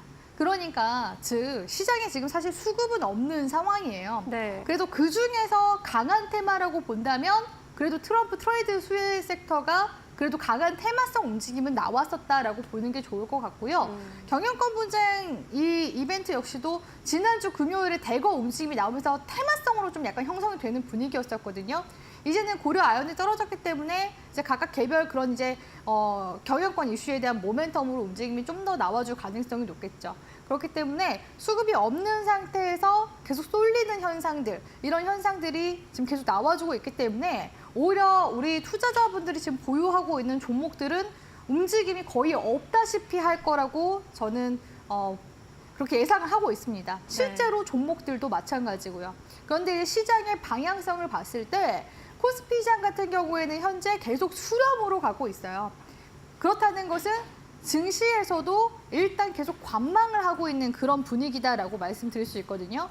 실제로 증시에 지금 거래 대금, 그러니까 들어오기 전에, 증시가 들어오기 전에 그 큰 손들의 그런 대기성 자금들은 계속해서 고여 있습니다. 그렇기 때문에 불확실성만 좀 해소된다면 언제든지 우리 국내 증시 다시금 상방으로 갈 수 있을 만한 그런 이제 모멘텀 찾아가 볼 수 있기 때문에 포기하지 마시라고 응원의 메시지 같이 함께 드리도록 하겠습니다. 네, 워낙에 힘들어하실 것 같아서 또 응원의 말씀을 해주신 것 같은데 오늘 시장을 또 발판 삼아서 또 반등이 일어날 수 있길 기대해보면서 마감 상황 좀 볼까요? 코스피 1% 가까이 밀려나고 있습니다. 2,594포인트에서 마감 준비하고 있고요. 코스닥의 경우에도 같은 수준으로 좀 밀리고 있네요. 738.13포인트에서 마감할 것으로 보입니다. 코스피 200도 비슷한 수준의 하락세 보이고 있습니다. 외국인의 수급 공백이 오늘도 이어지면서 코스피 시장에서 4천억 원 이상 팔아치운 외국인, 코스닥에서도 외국인들의 매도 물량 출회가 됐습니다. 외국인이 700억 원 이상 팔아치웠습니다. 우리 증시 마감해 보도록 하겠습니다.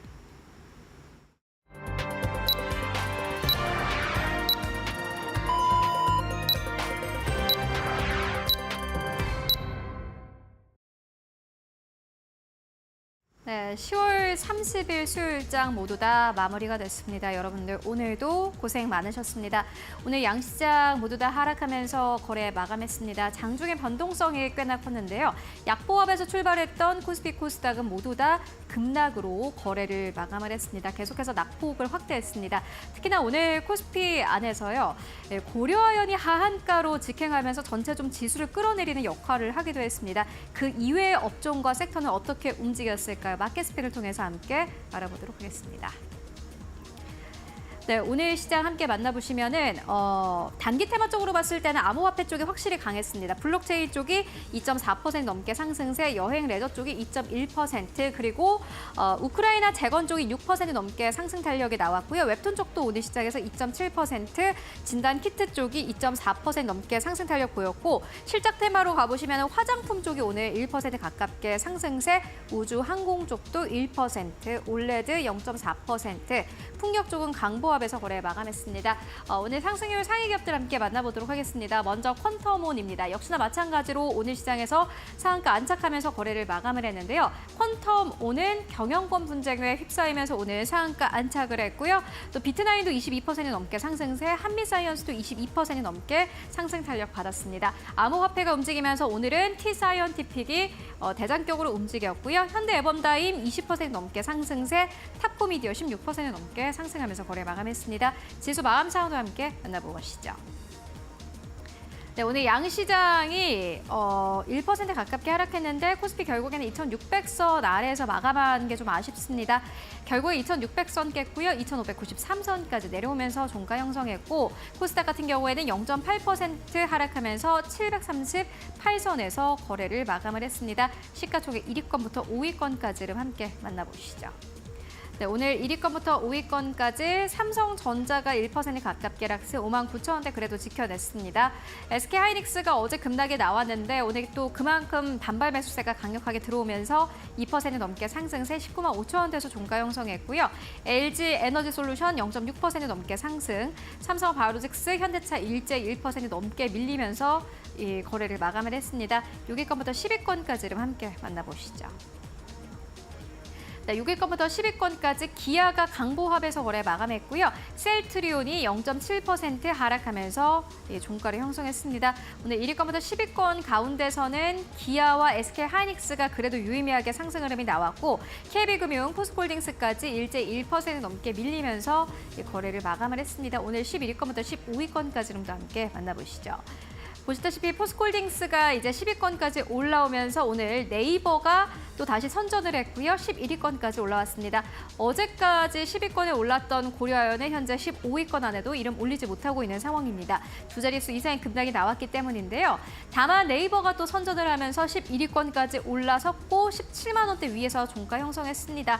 신한지주도 오늘 3% 넘게 하락세, 삼성 SDI 1% 넘게 하락세, 삼성물산은 또 4%가 넘게 밀리면서 종가 형성했습니다. 코스닥 1위권부터 5위권까지를 함께 만나보시죠. 네, 오늘 코스닥 1위권부터 5위권까지 알테오젠 1% 넘게 밀렸고 에코프로 계열사들 1에서 2% 넘게 밀렸고 HLB 2%, 리가켄바이오 2% 넘게 밀렸습니다. 오늘 사실 코스닥에선 전체적으로 좀 자금이 빠져나간 듯합니다. 최근까지 올라온 그 시세를 결국에는 차익으로 실현을 했고요. 오늘 1위권부터 5위권까지 특별한 차이가 없습니다. 거의 1에서 2% 정도 하락세 나왔습니다. 6위권부터 10위권까지를 함께 만나보시죠. 네, 6위권부터 10위권까지 엔캠이 좀 크게 밀렸습니다. 엔캠은 최근 들어서 좀 투자 심리가 쉽게 살아나지는 못하고 있는 분위기 나오는데요.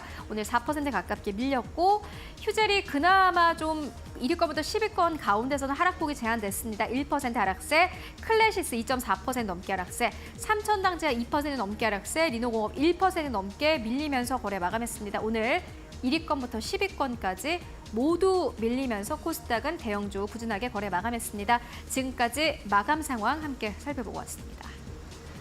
네, 전반적으로 수급이 상당히 부재하다 보니까 시장에 활기가 좀 없는 하루였습니다. 트럼프 트레이드, 경영권 분쟁 있는 쪽으로 좀 쏠림 현상도 심하게 나타나고 있고요. 변동성에 좀 유의하시면서 내일장 대비해 보시는 게 좋을 것 같습니다. 내일장 전략 함께 세워보도록 하겠습니다. 미국 대선 트레이드에 관련해서 계속 주의해 나가야 될 것 같네요. 네, 일단은 지난주부터 이번 주까지 계속 좀 트럼프 트레이드 관련 종목들이 움직임이 좀 많이 나왔었기 때문에 네. 이제는 신규 접근하시기보다는 이제는 당일 데이 트레이딩 위주로 하시는 게 좋을 것 같고요. 오늘 이제 보니까 현대 에버다임 이런 종목들은 또 종가상 장대 양봉으로 마감하는 걸로 봤을 때 좀 더 이제 긍정적으로 보자면 이번 주까지는 일단은 트레이딩이 좀 유효하지 않을까라고는 보여지거든요. 다만 우리 시청자분들 또 수익 중이신 분들 좀 갈등이 되실 겁니다. 이거 좀 더 중장기적으로 가져가서 수익을 한번 극대화해봐? 이런 생각을 하실 수도 있는 시점이기도 하거든요. 네. 네, 말 그대로 지금 테마성으로 가장 그 분위기가 고조화됐을 때 그때가 전 지금이라고 생각을 하고 있어요.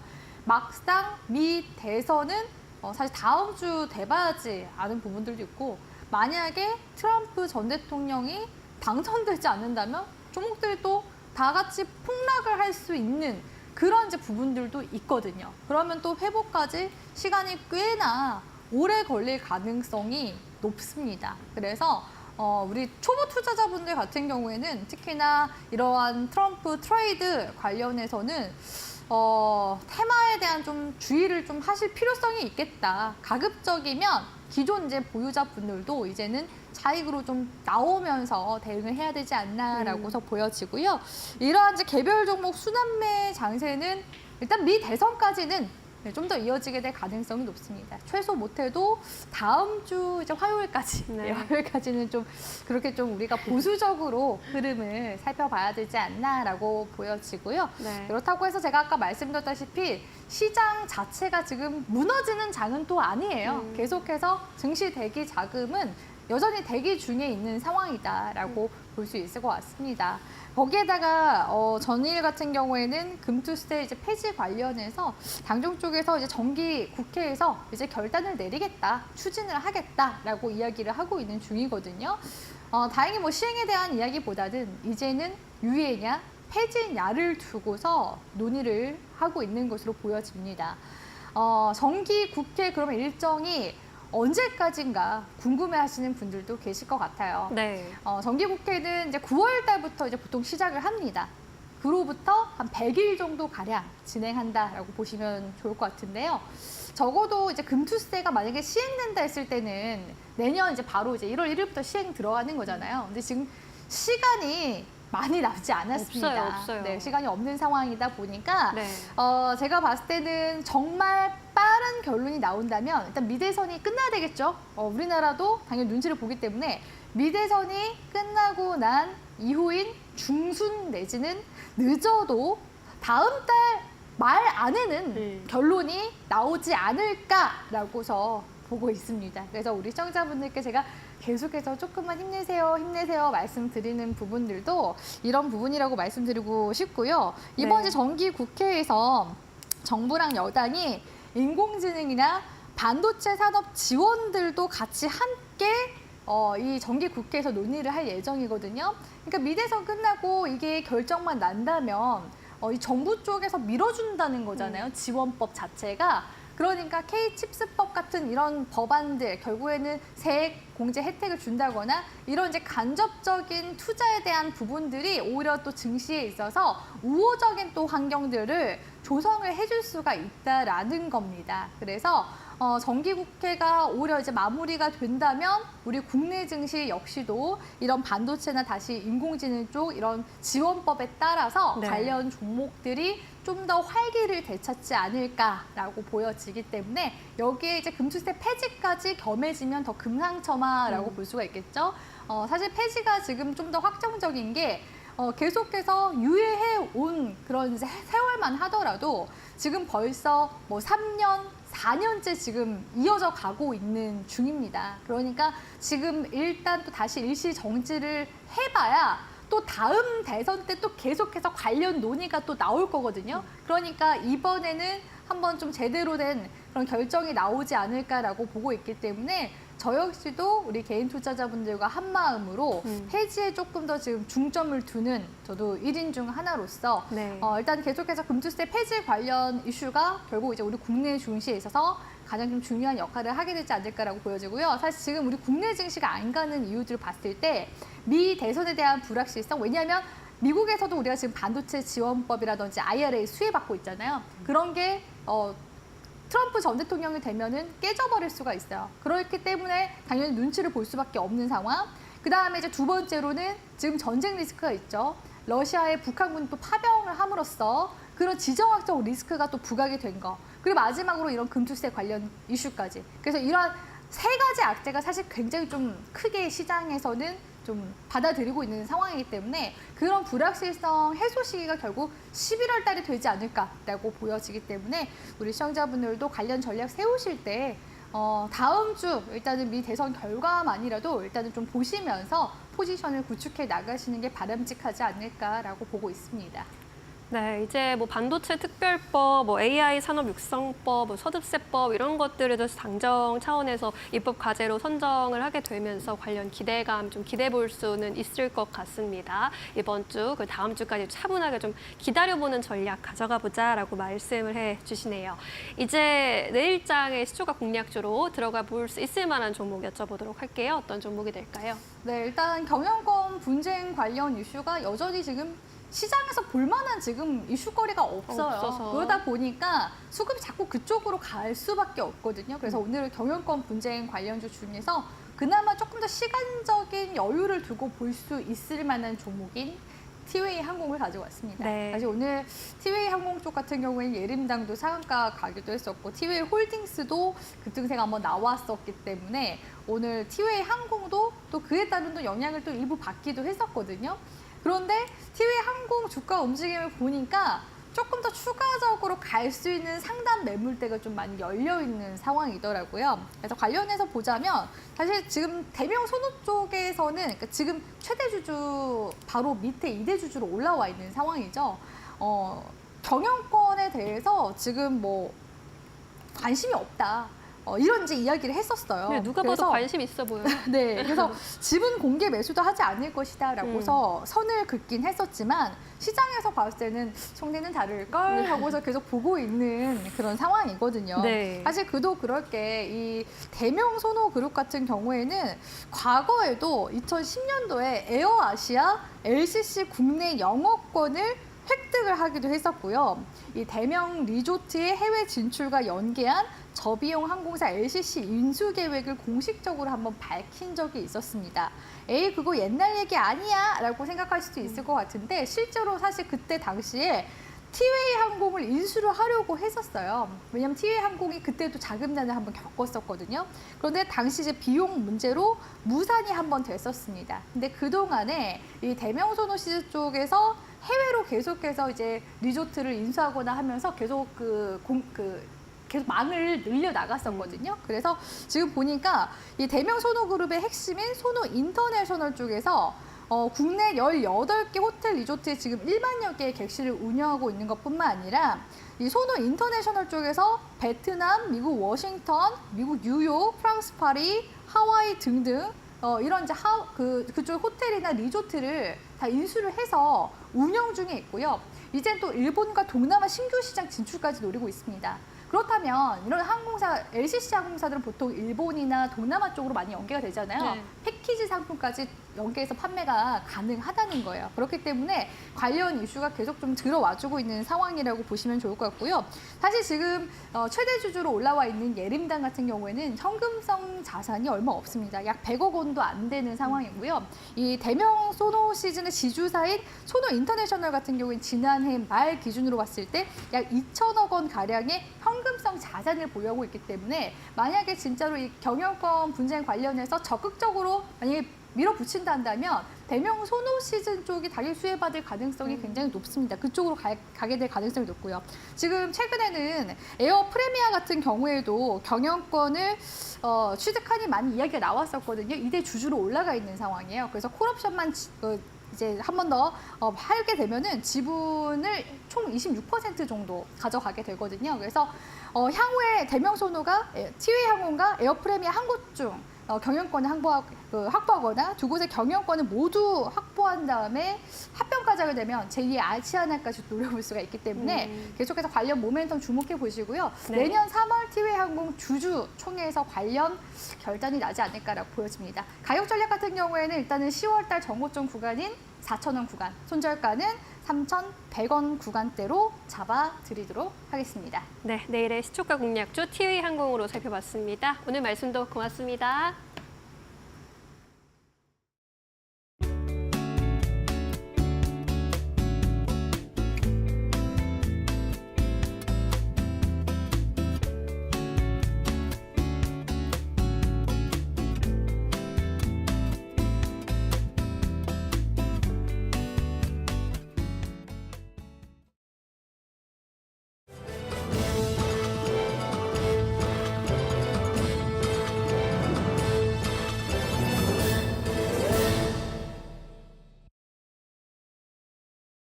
계속해서 이데일리 TV 뉴스 전해드립니다. 신세계그룹은 오늘 정기 임원 인사에서 정유경 신세계 총괄사장을 신세계 회장으로 내정했다고 밝혔습니다. 지난 2015년 12월 신세계 총괄사장으로 승진한 지 9년 만으로 앞으로 정유경 회장은 백화점 부문을 이끌게 됩니다. 앞서 신세계그룹은 2019년 신세계와 이마트가 실질적인 지주사 역할을 할 수 있도록 백화점과 이마트 부문을 신설, 계열 분리를 위한 사전 준비를 진행해 왔습니다. 회사는 올해가 실적 턴어라운드가 가시화되고 있어 계열 분리를 본격화하는 데 적절한 시점이라고 판단했다고 전했습니다. 신세계그룹은 이번 인사를 시작으로 백화점 부문과 이마트 부문이 향후 원활한 계열 분리가 이루어질 수 있도록 역량을 모을 계획입니다. 포스코 퓨처엠의 매출이 2개 분기 연속으로 1조 원을 밑돌았습니다. 포스코 퓨처엠의 연결 기준 올해 3분기 매출은 9,228억 원, 영업이익은 14억 원으로 작년 같은 기간보다 각각 28.2%, 96.3% 감소한 것으로 잠정 집계됐다고 오늘 공시했습니다. 포스코 퓨처엠 분기 매출은 지난 2분기 6개 분기 만에 1조 원 아래 수준으로 내려왔습니다. 전기차 캐즘 현상이 실적 부진에 영향을 미친 것으로 풀이됩니다. 고려아연이 2조 5천억 원 규모의 일반 공모 유상증자에 나섭니다. 고려아연은 오늘 오전 서울 종로구 본사에서 긴급 이사회를 열고 보통주 373만 2,650주에 대한 유상증자를 결정했다고 공시했습니다. 1주당 예정 모집가액은 67만 원입니다. 자금 조달 목적은 채무 상환 자금 2조 3천억 원, 시설 자금 1,350억 원 등입니다. 신주의 20%는 우리사주 조합에서 우선 배정됩니다. 고려아연 관계자는 국민을 상대로 한 일반 공모 유상증자를 통해 적대적 M&A와 이로 인한 기술 유출, 나아가 국가기관 산업의 해외 매각 등을 방지할 것이라고 밝혔습니다. 마점래 MOT 대표가 2차 전지 조립 설비 시장에서 최고의 입지를 공고히 하겠다고 강조했습니다.